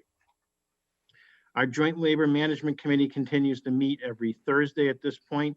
The meetings would be, I think, characterized as a bit of a stalemate and reflective of what I would say is the larger picture going on in the state, where the wishes and desires of the Department of Elementary and Secondary Education and the governor to open schools and begin to get more students in, and the holding of the line with the teachers' unions stating that it's unsafe, especially in the current situation with rising COVID cases. Last week, there were 121 communities deemed high risk, including Malden, which was high risk for the last 4 weeks. We had decided at our meeting on Thursday to take a cooling off period to begin to meet with our respective sides and come up with some common goals that we can work on rather than sort of going back and forth without much progress. On some of those mutually shared goals that we'd be looking at are some upcoming important testing that needs to happen. The access testing, which is federally mandated, which begins in January. That's an in-person test. There's no online component for it. We need to figure out a way to do that. And MCAS retesting for our high school students that need that as a graduation requirement. As you recall, in the spring, there was no MCAS testing for them. Typically, a student gets, as we say, 5 bites at the apple, the test in their sophomore year, and then they have 2 retests their junior and senior year to take that. So we're limiting that. At this point, the state has not indicated that there will be any more MCAS, that there'll be MCAS or not. That has not been determined at this point. Friday afternoon, the state introduced a new classification system for mapping. There were 121 high risk or red colored communities by the traffic light classification that the department has adopted of green, yellow, and red, and then of course unshaded or gray for the communities with very, very low incidence of COVID. At the end of the day on Friday, those 121 communities were reduced to 16. We are working with our local Board of Health to digest this. For a perspective, the COVID rates have continued to rise in Malden. We had the week before, we were at 13.6% positivity rate per 100,000. On Friday, we were at 16.5% per 100,000. Our positivity rate of testing went from, I think, 2.2 to about 2.65, but don't quote me on those numbers, but I know it's gone up. So I know Mr. Webb and his team are trying to figure out, although the classification has changed and Malden fell from red to yellow designation, we're trying to get a reading on what those numbers actually mean. So we're kind of having some struggles with that because that's not certainly anything that we found necessarily comforting, but that's the reality of what we're in. I just want to talk about, I know at the last meeting, Ms. Spatafora had wanted some criteria, what we're looking at when we are trying to determine the movement between stages. As you can know, that was spelled out excuse me, in the memorandum of agreement. We meet regularly and review public health data. We have 3 medical advisors on that JLMC. 2 are non-voting members, Dr. Courtney Nickerson, who's with the Malden Board of Health, and Patty Tremendozzi, who's the Director of Nursing for the Malden Public Schools, as well as our COVID lead, and Chris Webb, who is a member of that. We look at the available physical and staff resources. Hybrid and in-person learning do require additional staffing as a result of COVID. We review all the state and local data, including trends. That's usually something that Mr. Webb and his group have prepared for each one of these. We also go over, review any state and local ordinances that have come with this. And of course, on Friday, a number of new ones went into effect. We consult with those medical professionals in the area. That would be Mr. Webb, Dr. Nickerson, and Ms. Tremendozzi. Some of the data points that we do examine is an RT rate. That's the rate of exponential spread. You probably remember that from the beginning of the pandemic, that was one of the indicators that some of the public health experts looked at as a predictor of the trajectory of the virus. Unfortunately, I'm not a science person. I can't really explain it very well, but effectively that's a key factor that epidemiologists look at as the rate and the speed at which this can accelerate. It's an important number. We look at the rates of cases per 100,000. Part of the MOA stated that movement between stages was something that they would like to look at 14 days of declining data in Malden. We haven't hit that since we've started. As we all know, the cases have been on the rise rather markedly in the last couple weeks. We look at the total number of COVID-19 cases in Massachusetts for that weekend time period. We also look at the age group breakdowns.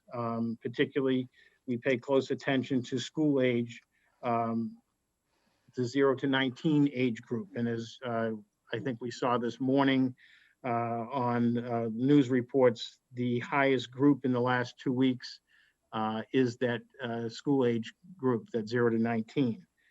We also receive regular reports from the Malden Board of Health and those medical experts.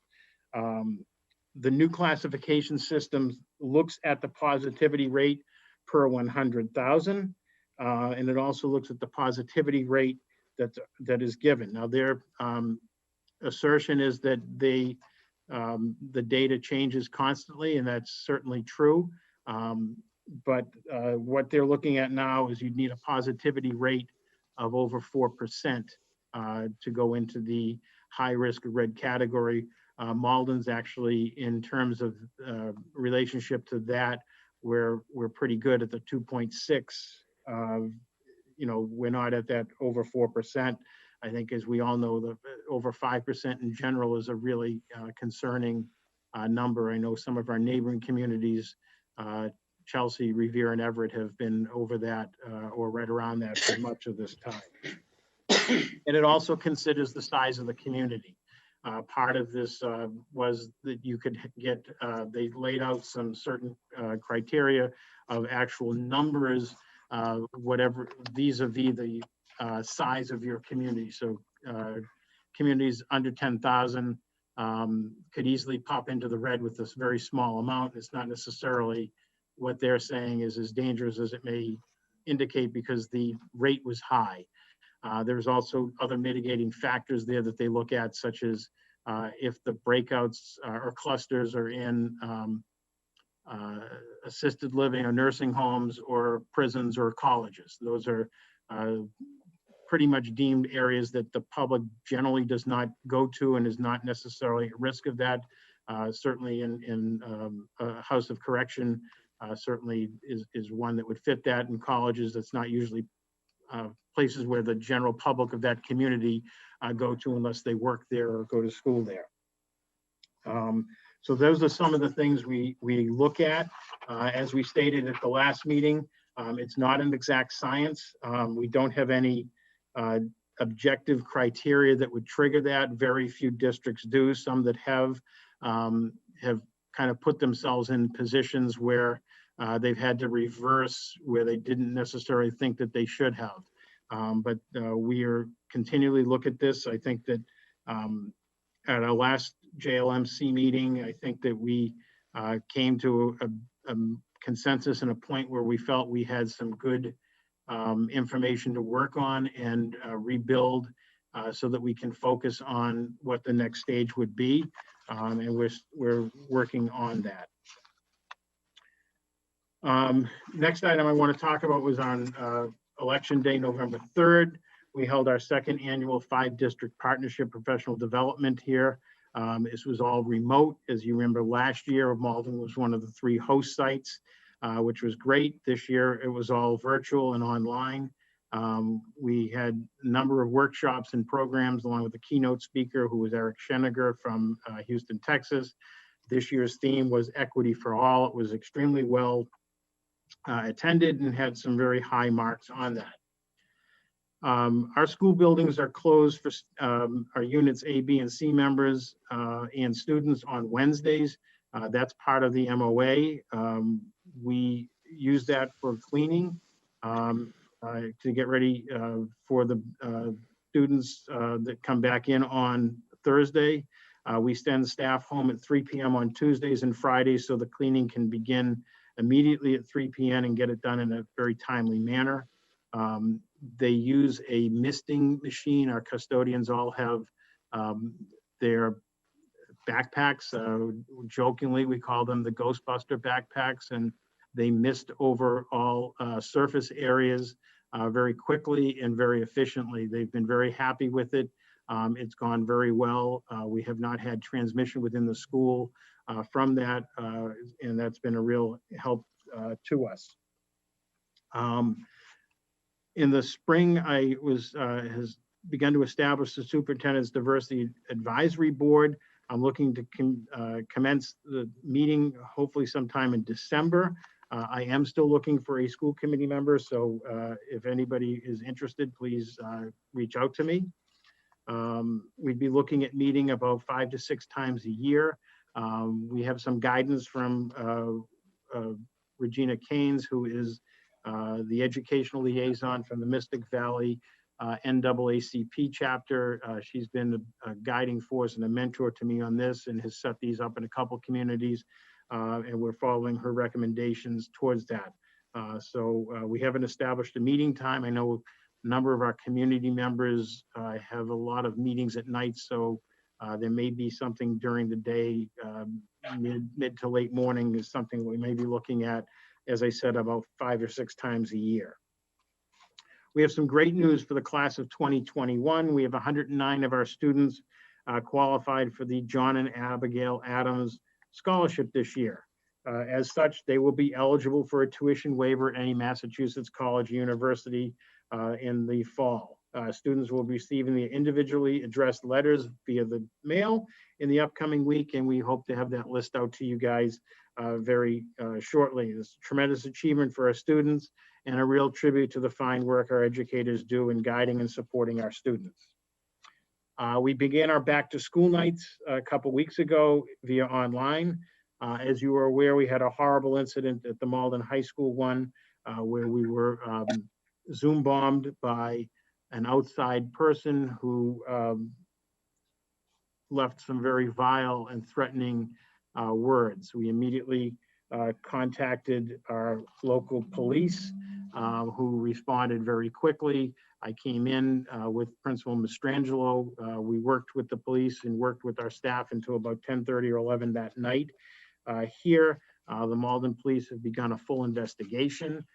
Their immediate results are that this is not somebody from Malden or the Malden community.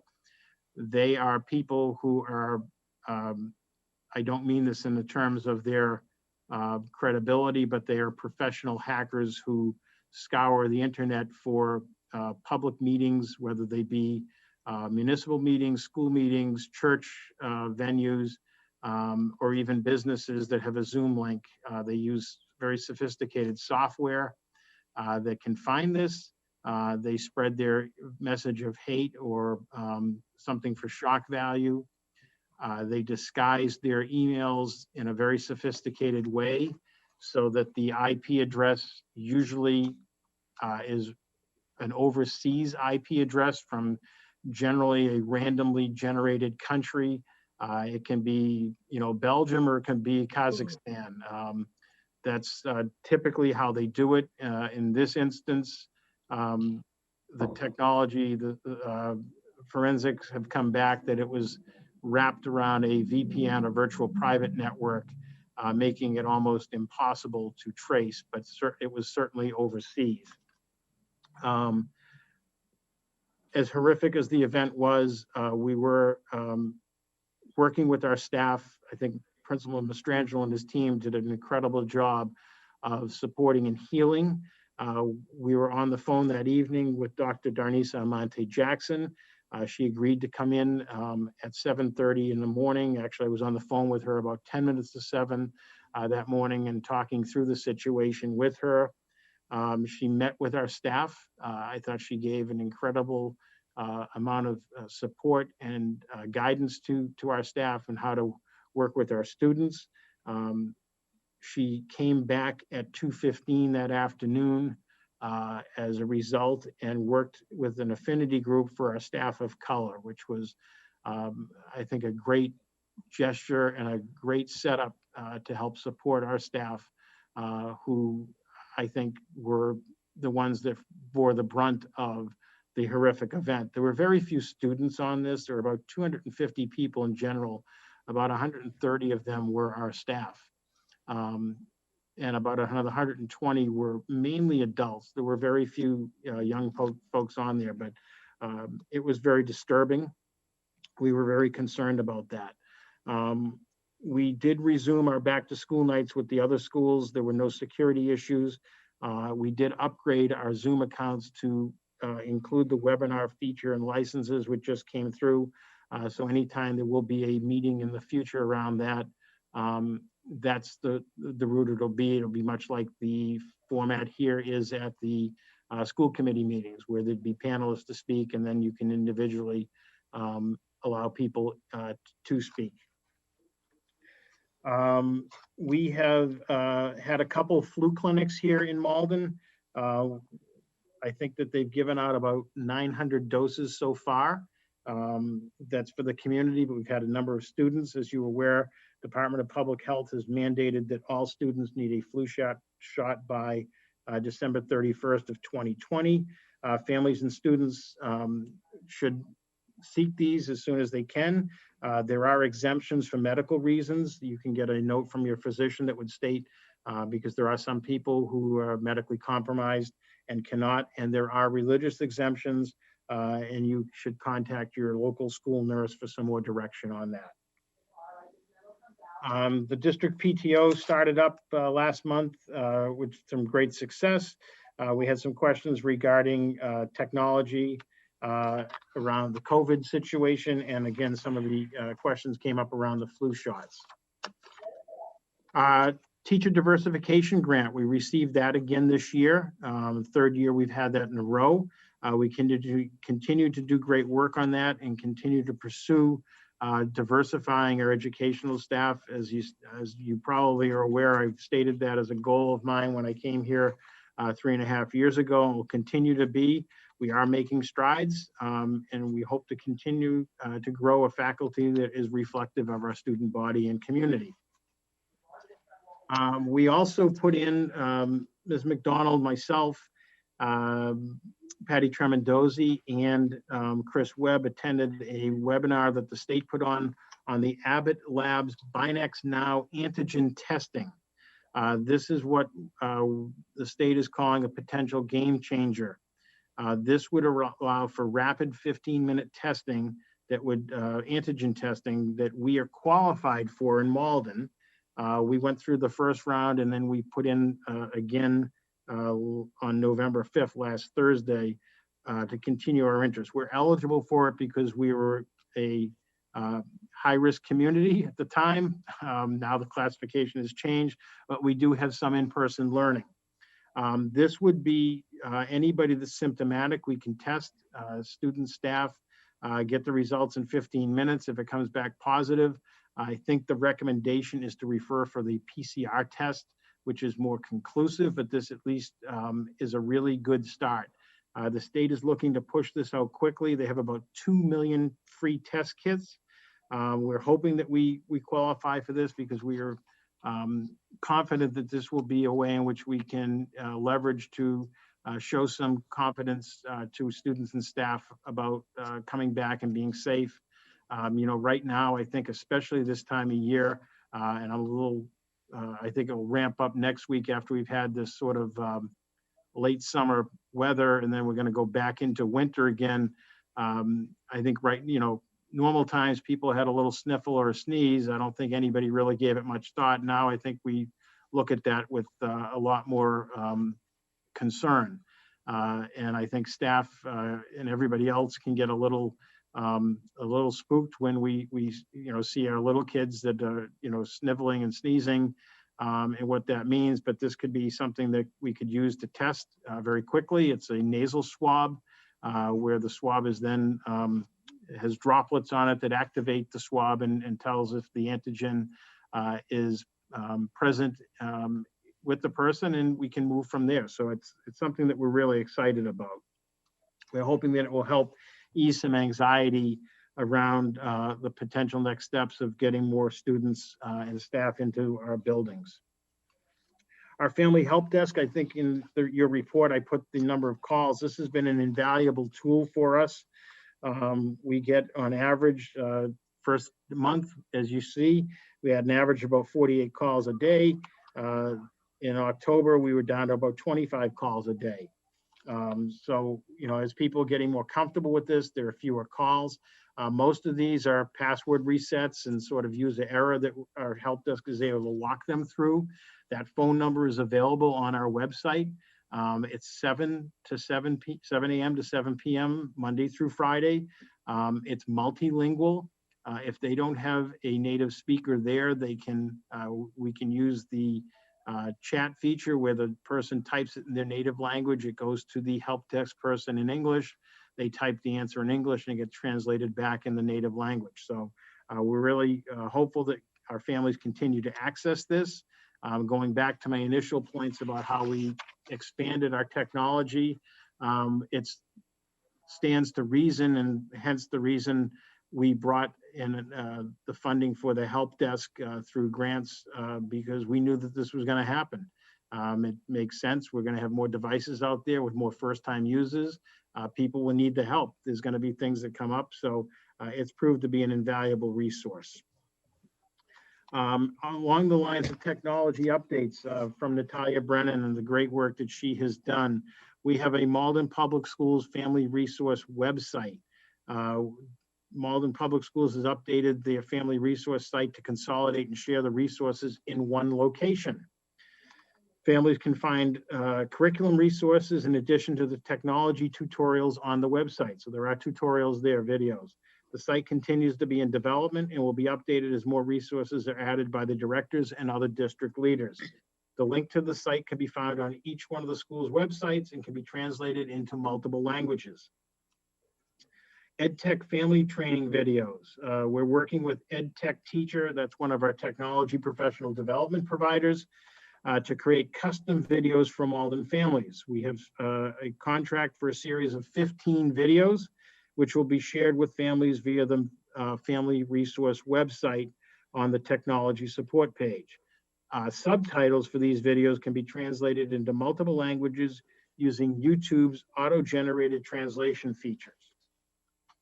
Devices, as I noted earlier, all Unit A and C and administrative assistants were provided an opportunity to exchange and update their Chromebook, and many people did take advantage of that.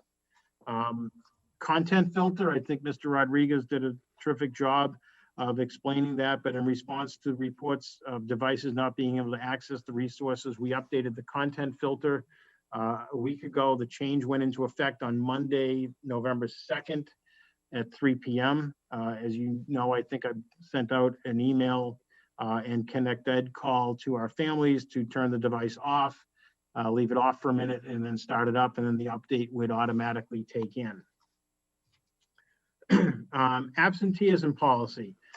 We need to develop a policy on absenteeism and enrollment during our remote learning.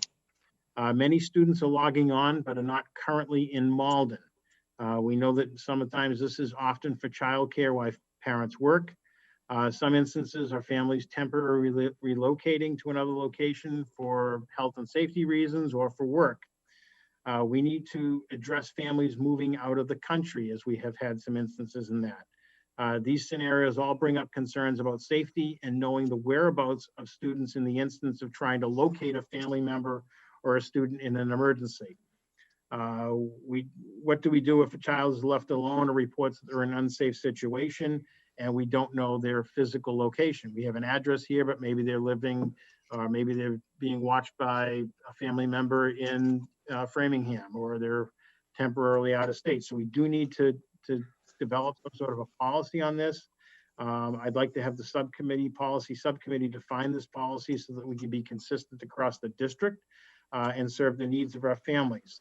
Along those lines, what are we doing? We have a student who's been absent for 10 consecutive days. The district had been following a policy from the state from a few years ago where we had unenrolled them. That was the guidance that the state has given. They've since backtracked and have now issued, like, we're trying to keep everybody in, especially during the pandemic. But I think we'd like to have some sort of a written policy that we can follow. So I'm respectfully going to refer this matter to the Policy and Procedures Subcommittee for further review to develop. And I know that I think we had some discussion with Mr. Weldy about this, and we look forward to getting this into the Policy Subcommittee's hands. Our enrollment, we have our kindergarten enrollment is now at 405 students compared to 380 that we had at the beginning of October. So that number is going up. We still have some registrations pending at the Parent Information Center. Most of that is pending because families need to provide additional documentation. The Department of Elementary and Secondary Education had a survey that went out around enrollment decline. We are not alone in our enrollment decline. We are one of about 170 districts that responded to this, which was about 45%. Of the 45% or the 170 districts, there's a total loss of 25,000 students in Massachusetts right now. We are down, it looks about 400 students. I'll double check those numbers. Our neighboring districts are also experiencing this as well. The state is making a major push, the Superintendents Association and DESE, to hold districts harmless on this because of such sharp declines. We've seen sharp declines in both kindergarten, pre-K, and also in our middle grades across the state. Private parochial schools are up about 4,000, so where have the additional students gone? That's the question that I think the state is looking to pursue. I have some updates on our school lunch program. We began free reheatable dinners for all families on October 19th. It's a tremendous opportunity to help address the food insecurity in our community. As a reminder, the free breakfast, lunch, and dinner program is available at all the K-8 schools and Malden High School every day from 10:30 to 1. It's for any school-aged student in Malden. They provide free meals for weekends on Fridays. Meals from the weekend cannot be picked on other days. It has to be on that Friday because our hot lunches are cooked and packaged daily, not weekly. And if we move to weekly or multiple days feeding model, the hot lunch would only be available for students currently in the school. We don't want to do that.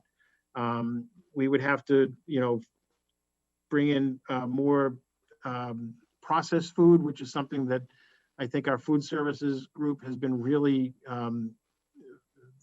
vigilant on, making sure our meals are as fresh as they possibly can be. We also don't want to run the risk of any unnecessary foodborne illness from improperly stored or reheated food. So we're continuing to do that. I know that there was some questions about, can we pick up meals on the Thursday for the weekend? At this point, we can't. It still has to be Friday.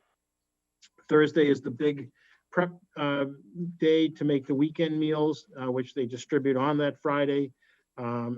So essentially, if the district offers extra meals to be picked on any other weekday, they would need to run 2 different feeding models, which at this point is not really feasible. Just to give you some numbers, we've increased our serving and we're very proud of that. For the month of October, we served 3,481 meals a day. We did about 1,285 breakfasts, 1,336 lunches, and about 860 dinners. And of course, that number is going to go up because we just started the program October 19th. So we've had some really good success. The meals have been great. I know I've seen a number of families pick them up and they're very thankful for them, and they're really good. I want to thank Omar Hernandez and his team. They do an incredible job. The food service people are out there in all types of weather serving this with a smile. I also witnessed a food service person during the snow, brushed the snow off of the rear window of a car. So just so that mom can see what was coming behind her. And I thought, talk about going above and beyond, that symbolized it right there. I'd like to remind families that there is no school, no remote learning or anything on Wednesday, November 11th, I'm sorry, due to Veterans Day. That's 2 days from now. As such, 2 days worth of meals can be picked up tomorrow. And we'll be communicating what the meal distribution will be around Thanksgiving. Good news, we have a public relations consultant through the grant with Catalyst Ed. We've been able to secure the services of the Donovan Group for 3 months. They'll be doing a communications audit and will assist us with written and electronic communication, as well as assessing some strategies for sustainable communication going forward. Donovan Group is a very large consulting group. Well, I don't know how large, but they have a national presence. They focus exclusively on educational systems. We've met with our rep, Liam Goldrick, who's been doing this for a number of years. He's stationed out of Philadelphia. He's working with us now and really excited to do that. I do want to update the committee. We have kindergarten packets. We've worked with Chris Webb, Board of Health. We're going to get a kindergarten packet out there. This may be a one-time distribution given the trajectory and the uncertainty of the virus. We're also sending out K-8 art supplies at the 5 K-8 schools. Hope to have them that up and running really quickly, if not today. I think a couple schools did start today. And in closing, as we begin the holiday season, I'd just like to remind students that we're going to follow all the necessary health guidelines. We keep ourselves and everybody else safe during this pandemic. This has been a very challenging year, as we all know. I want to thank everyone for doing all that they can to adapt to any of the changes and continue to press forward. So that's concludes my report. And I'm happy to entertain questions at this point. Questions of the body? Any questions? Ms. Luong? Hi, thank you so much. I just have two questions. You just were talking about the working with the Donovan Group and the PR to do the communication audit. Was that part, was that part of a grant? Yes, through Catalyst Ed. Can you maybe just elaborate a little bit on that? This is sort of an offshoot from the Bar Foundation. And I think it came out of the COVID part. I don't have it specifically in my head, but we were asked if we would be interested in a public relations consultant that we could get paid for a 3-month stint, and we put in, and we were deemed eligible and awarded it last week. Awesome, awesome, thank you. And then my other question is, do we know how many families, so let's say it was voted to go into hybrid, do we know how many families like today would vote for their children to go back? No, in person? Do we have like that count yet? We don't. We are going to begin to survey our families. I think earlier this, sometime in the summer, I talked about panorama survey.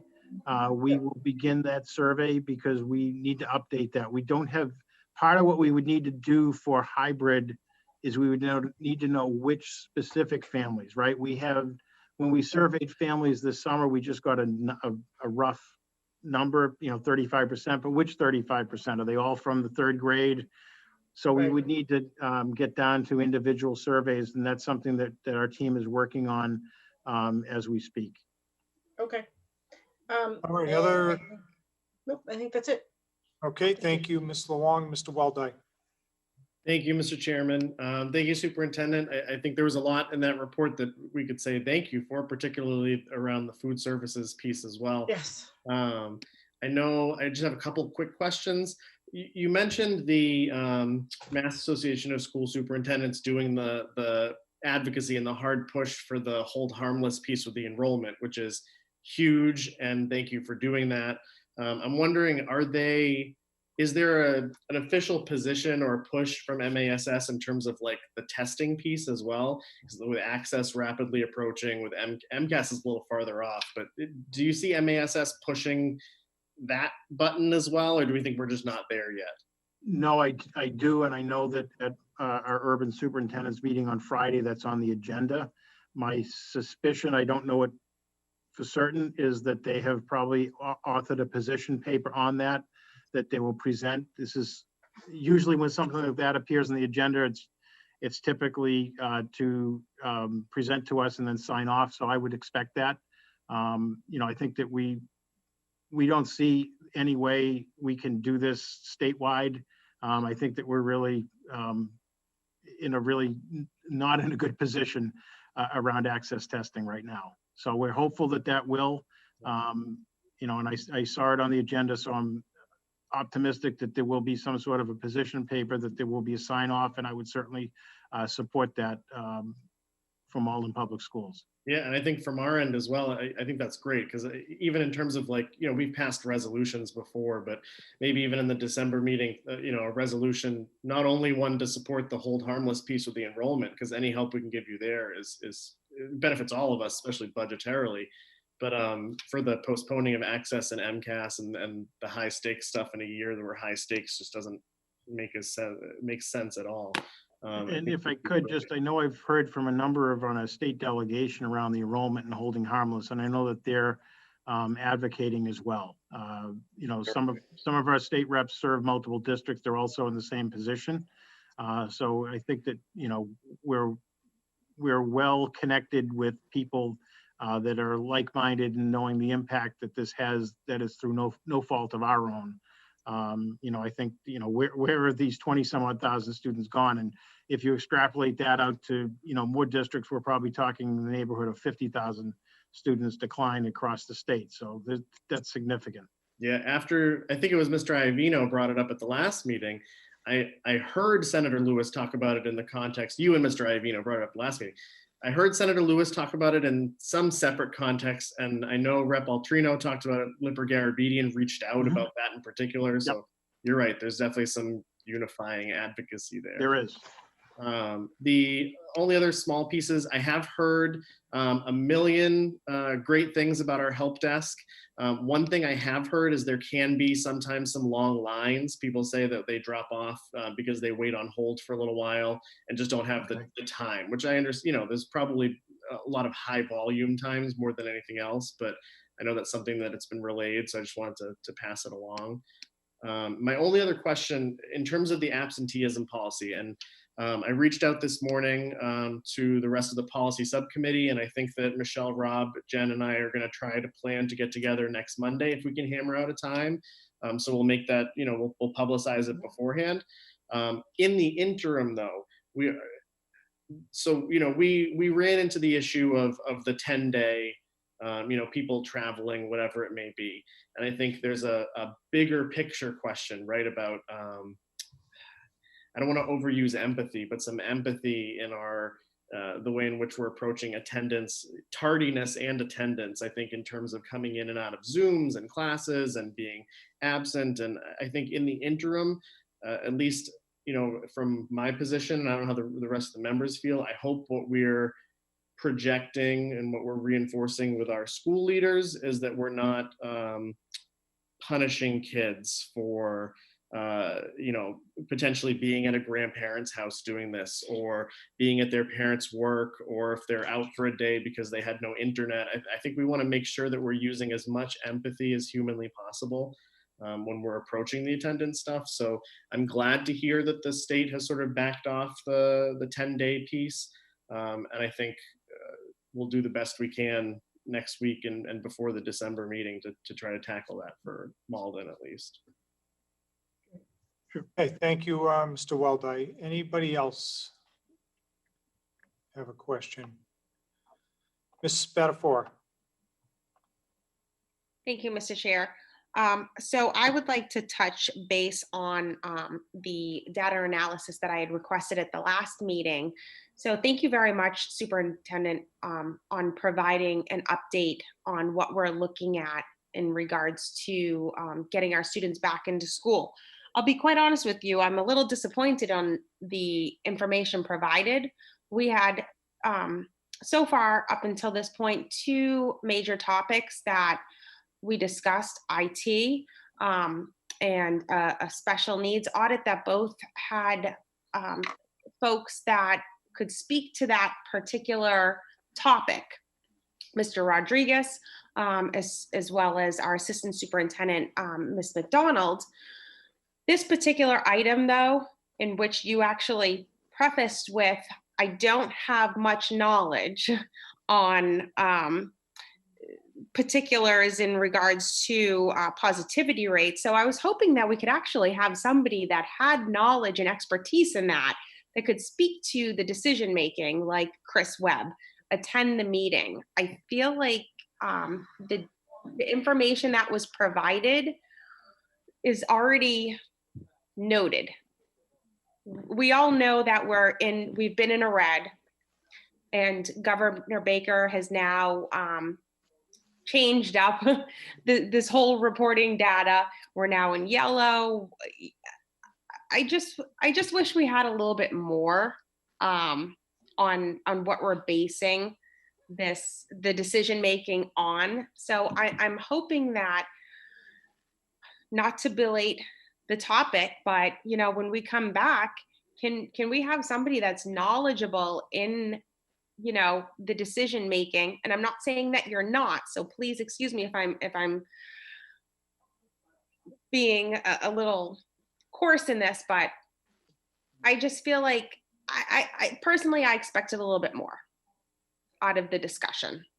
And maybe it's because I have sat in on the joint labor meeting, so I have a little bit more understanding, but the parents and the community really doesn't.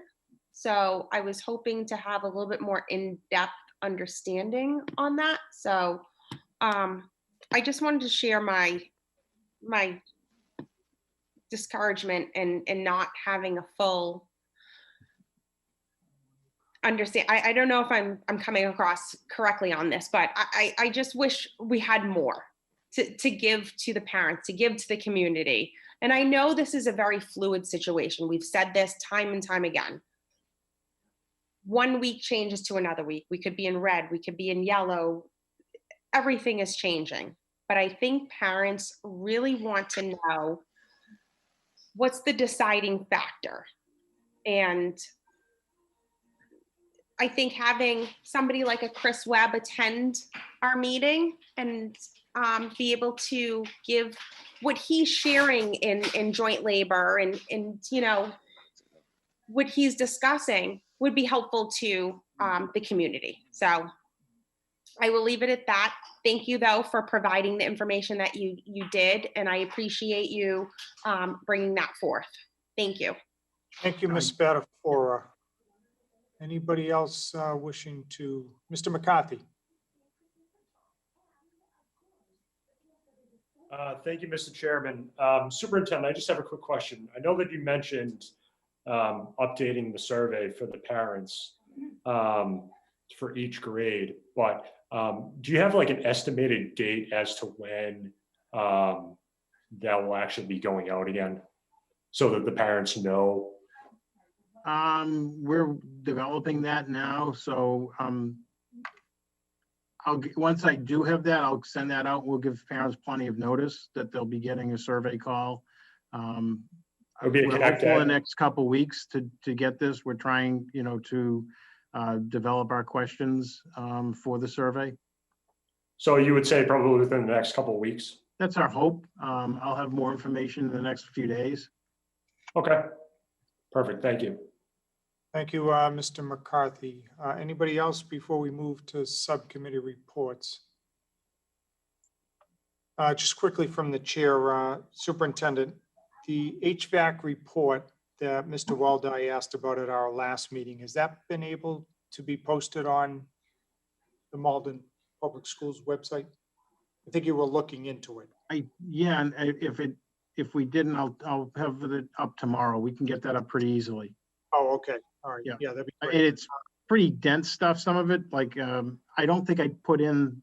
Well, just put the summary page. Yeah, the summary pages. I think there are some specific like spreadsheets that probably. Yep. Not, I mean. Yeah, just do the summary pages and, you know, invite people if they have any questions beyond that to contact whoever within the department, okay? No problem at all. Okay. And then I wanted to ask on the flu shot. So what's the game plan here with this new rule in place? Are you having internal meetings that if someone does not have it by the end of December, what happens next? Well, right now, you know, in working with Patty Tremendoza, our Director of Nursing, we wouldn't deny any student remote learning at this point without the flu shot, but in person, they would certainly need to be. I mean, it's a Department of Public Health mandate, much like some of our other immunizations. So what are you requiring families to do? Are they sending in or emailing in copies that? Yes. Yep.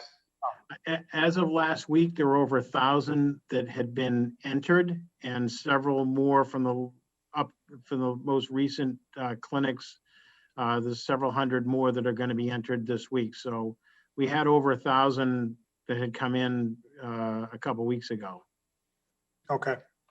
I mean, statewide, we're about 85% of our school-age kids received that vaccine anyway. So, you know, I think that was part of DPH's mandate, is that we're really only requiring it for the additional 15%. Okay. And then can you just let the committee know how are the teachers and staff doing that were impacted by COVID? All in all, is everybody doing okay for the most part, or? Yeah, I don't know how much I can give due to I know HIPAA, you, certainly. I know you can't get into the details, but just you're in touch with them, I presume, and checking in on them. You know, as best we can. I think that, you know, you walk a a fine line, I think, with staff when they're sick. Certainly, I know that our administrative team has reached out, but we don't know of anybody that has become very ill or taken turns for the worse or anything like that. Yeah, if you think of it, will you just let the administrators know to let Sure. them know the school committee was asking for them? Will do. All right, thank you. Now let's drop down to subcommittee reports and discussions. So Mr. Iovino, you're going to take it away. Yes, Mr. Waldeck. Mr. Chairman, really quickly, with your permission, just one comment from the chat for the superintendent. Just maybe when you consider the parent survey, to also consider doing a survey. I know we surveyed teachers earlier in the year. The chat mention says there's been a recent survey of teachers in terms of their comfortability in determining coming to school. Also on the flu shot piece, just a special note of thanks to Joe Gray and our chair, who were seen out in Maplewood promoting some healthy living and mask wearing, I think, over the past week. We saw Captain America and Mask Man, I believe, out in the streets of Malden. So a special thank you to the two of them. Okay, very good. Thank you, Mr. Waldeck. Anyone can find the identity of Mask Man. He's been a wanted man. He's sort of like Batman. Well, they're going to get another chance tomorrow, from what I hear. So, Mr. Iovino, take it away. Space and enrollment. Thank you, Mr. Chairman. Space and Enrollment reports that the total number of students in grades pre-K through 12 as of Friday was 6,203. Interesting what the superintendent had said, if I could follow up briefly. Yeah, there has been an increase in our kindergarten enrollment by 164 youngsters since September. Conversely, our pre-K numbers show a decrease of 87 students.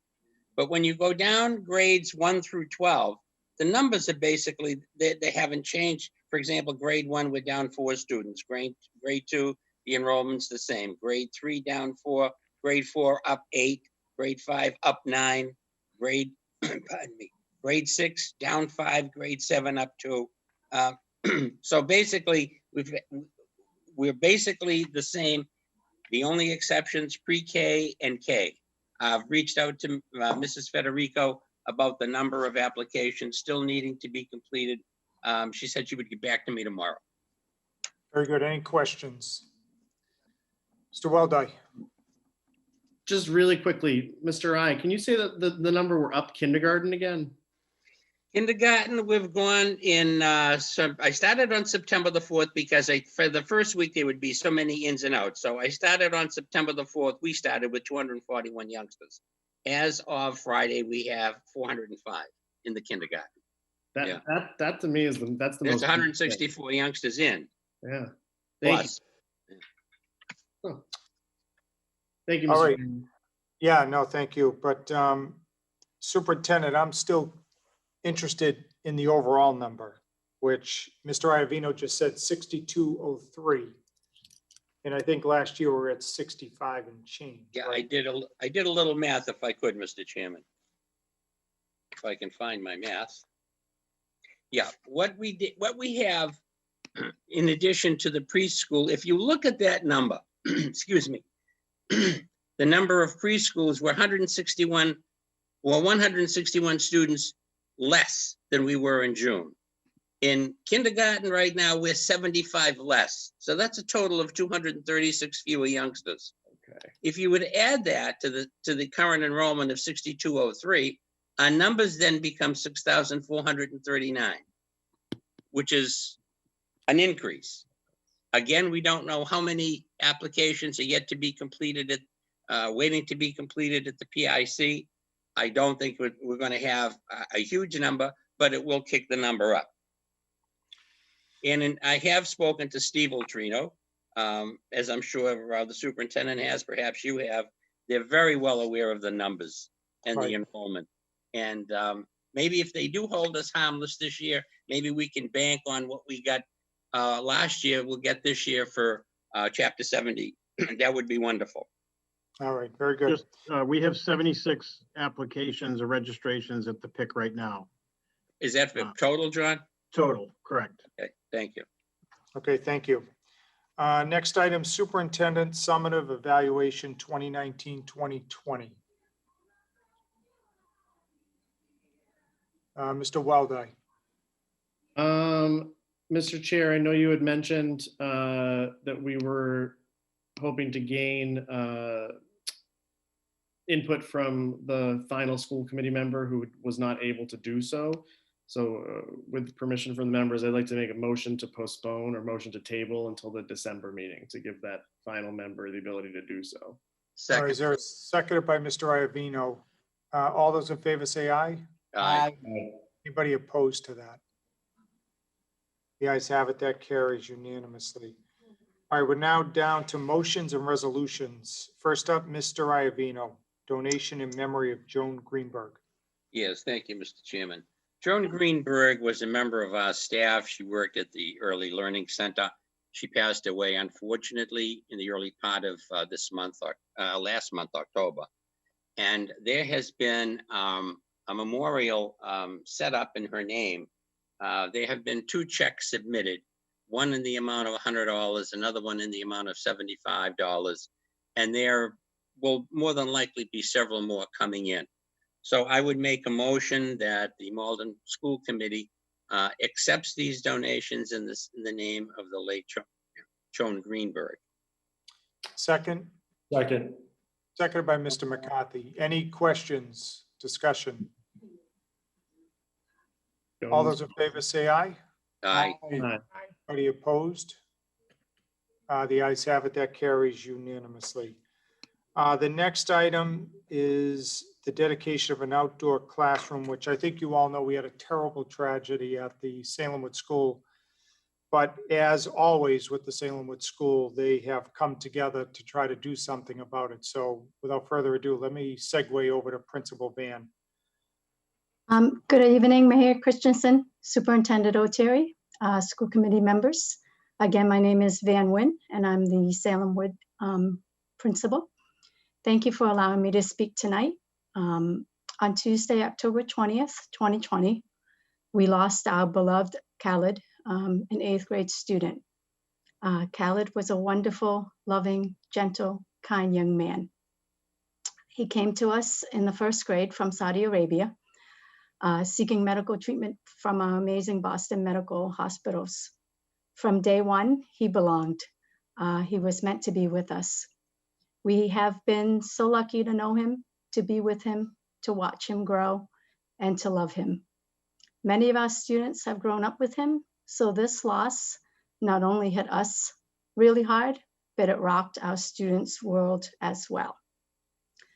Together as a team, we have been helping each other get through this the best way we can and the best way we know how. We tell each other stories, we laugh, we cry, we look back at all the great pictures and memories. In our hearts, what makes this tough loss a little easier to bear is to know that because of the medical care that he received and the friendship that he made at the Salemwood School and the Malden community, Khalid was able to be here with us for the many extra years that he had had. So on behalf of our Salemwood family and our grade 8 students, we are asking for permission to dedicate the garden area near the bike path in honor of Khalid. This is a special area that he loved to hang out with his friends.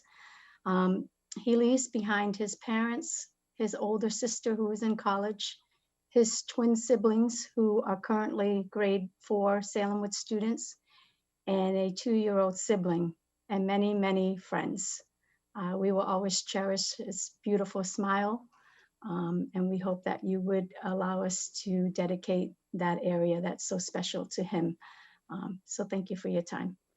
Okay, and this should be noted also as the support of Ward 5 City Councilor Barbara Murphy, as well as Adam Weldi, who is sponsoring this as well. So any questions about that? If not, we'll entertain a motion. Mr. Iovino. Yeah, I'd like to make a motion that we follow through with the request by the Salemwood School principal to make that dedication. Second by Ms. Luong. So any questions? Okay, hearing none. All those in favor say aye. Aye. Aye. Anybody opposed? The ayes have it, that carries unanimously. So please keep us updated on how we can help further, Principal Van. Thank you very much. Let the family know we're thinking of them. Okay, so we're now at personal privilege, and then we're going to take a motion to go into executive session. So any quick points of personal privilege? Otherwise, we'll entertain a motion to go into executive session. Mr. McCarthy, then Mr. Iovino, then Mr. Weldy. Mr. McCarthy? Thank you, Mr. Chairman. I just want to be very brief and just obviously thank all of our veterans, as it being Veterans Day this coming Wednesday. All the servicemen and women that they give the ultimate sacrifice every single day to protect the United States, and thank them for that. That's actually all I have. Thank you very much. Thank you, Mr. McCarthy. Mr. Iovino? Again, to second Mr. McCarthy's motion in honoring all of our veterans who serve and serve in far corners of the world. May Almighty God bless them and keep them safe and bring them home to their families. Also, I'd like to say a very happy Thanksgiving to our staff, to our students, and the families in the city. Thank you. Thank you. Mr. Weldy? Thank you, Mr. Chairman. I think I'm still thinking about what Principal Van said. I think the way in which she described the sense of belonging, and I think these sort of go hand in hand. But she's been congratulated a lot, and she's been talked about a lot. But when I think about creating a sense of belonging for students, I thought we should also share congratulations from the committee to Jennifer Hedrington, who was named Massachusetts Teacher of the Year.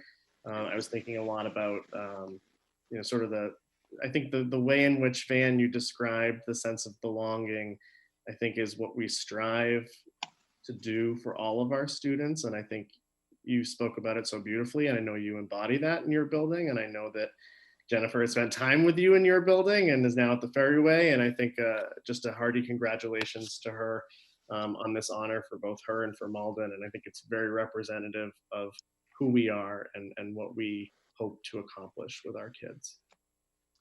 Thank you, Mr. Weldy. Mr. Gray? Thank you, Mr. Chairman. Just one final quick note on technology. I'd like to reach out to families across the city. Rumors still persist about minority families across Malden who are either not asking for or are not receiving assistance with their computer needs.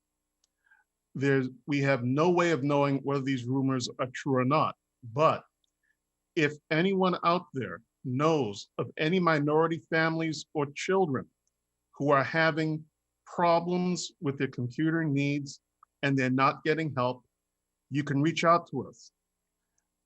The school department has a robust help system. Reach out to us. We have translators. We're willing to work with everyone. That's all I have to say. Don't stay in the shadows. Thank you. Thank you, Mr. Gray. Ms. Luong?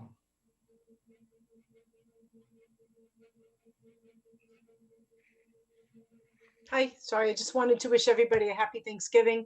And I also wanted to also mention that Ward 7 on Lincoln Commons now has a new free library, little library.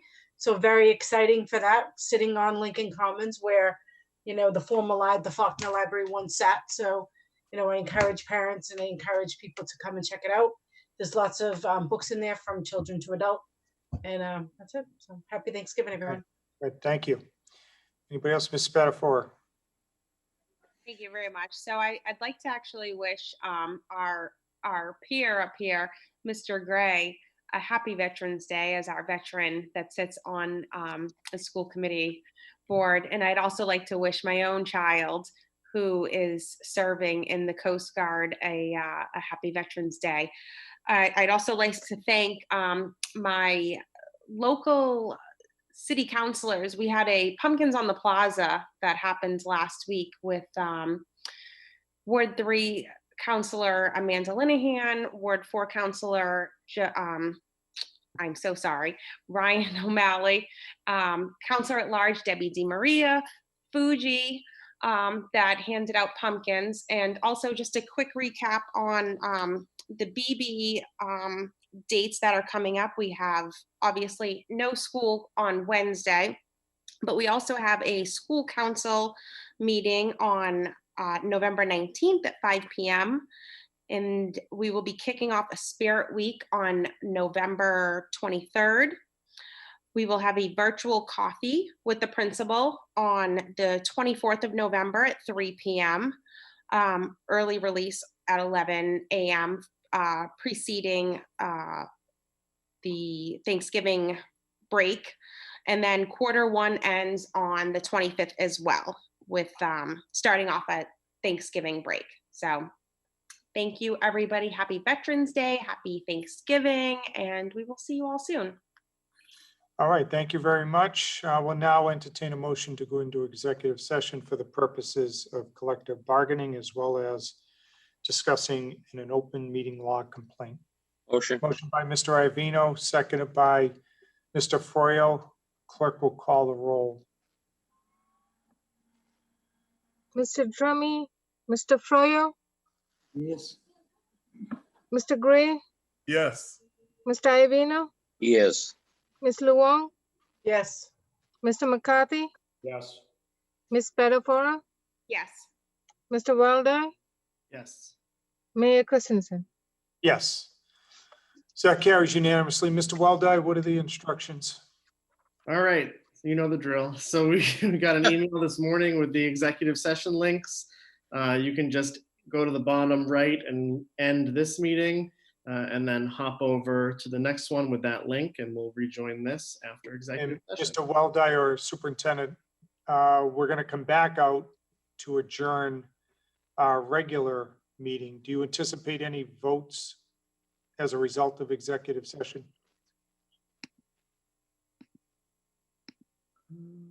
Superintendent? I believe that there are a couple items that will require a vote, yes.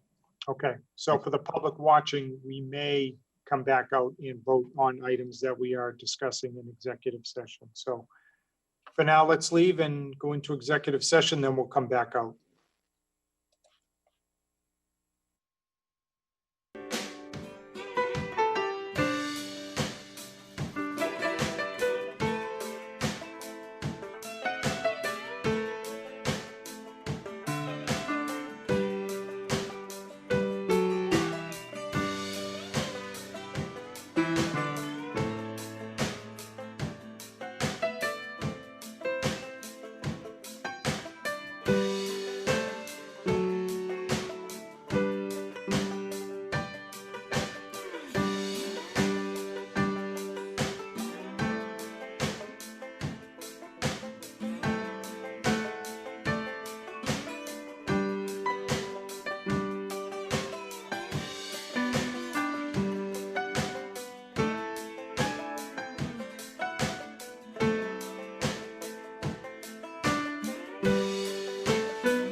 Joe, I'm still in awe of all the technical lingo.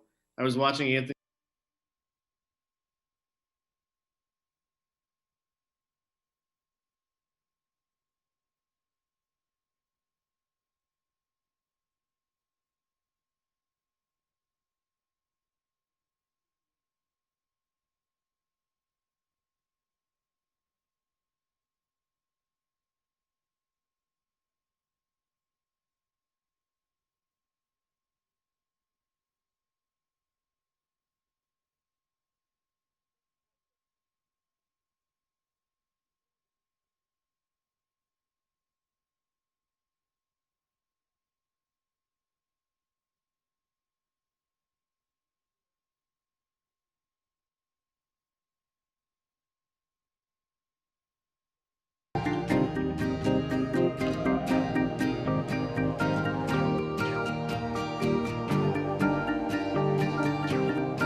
What I like is Anthony's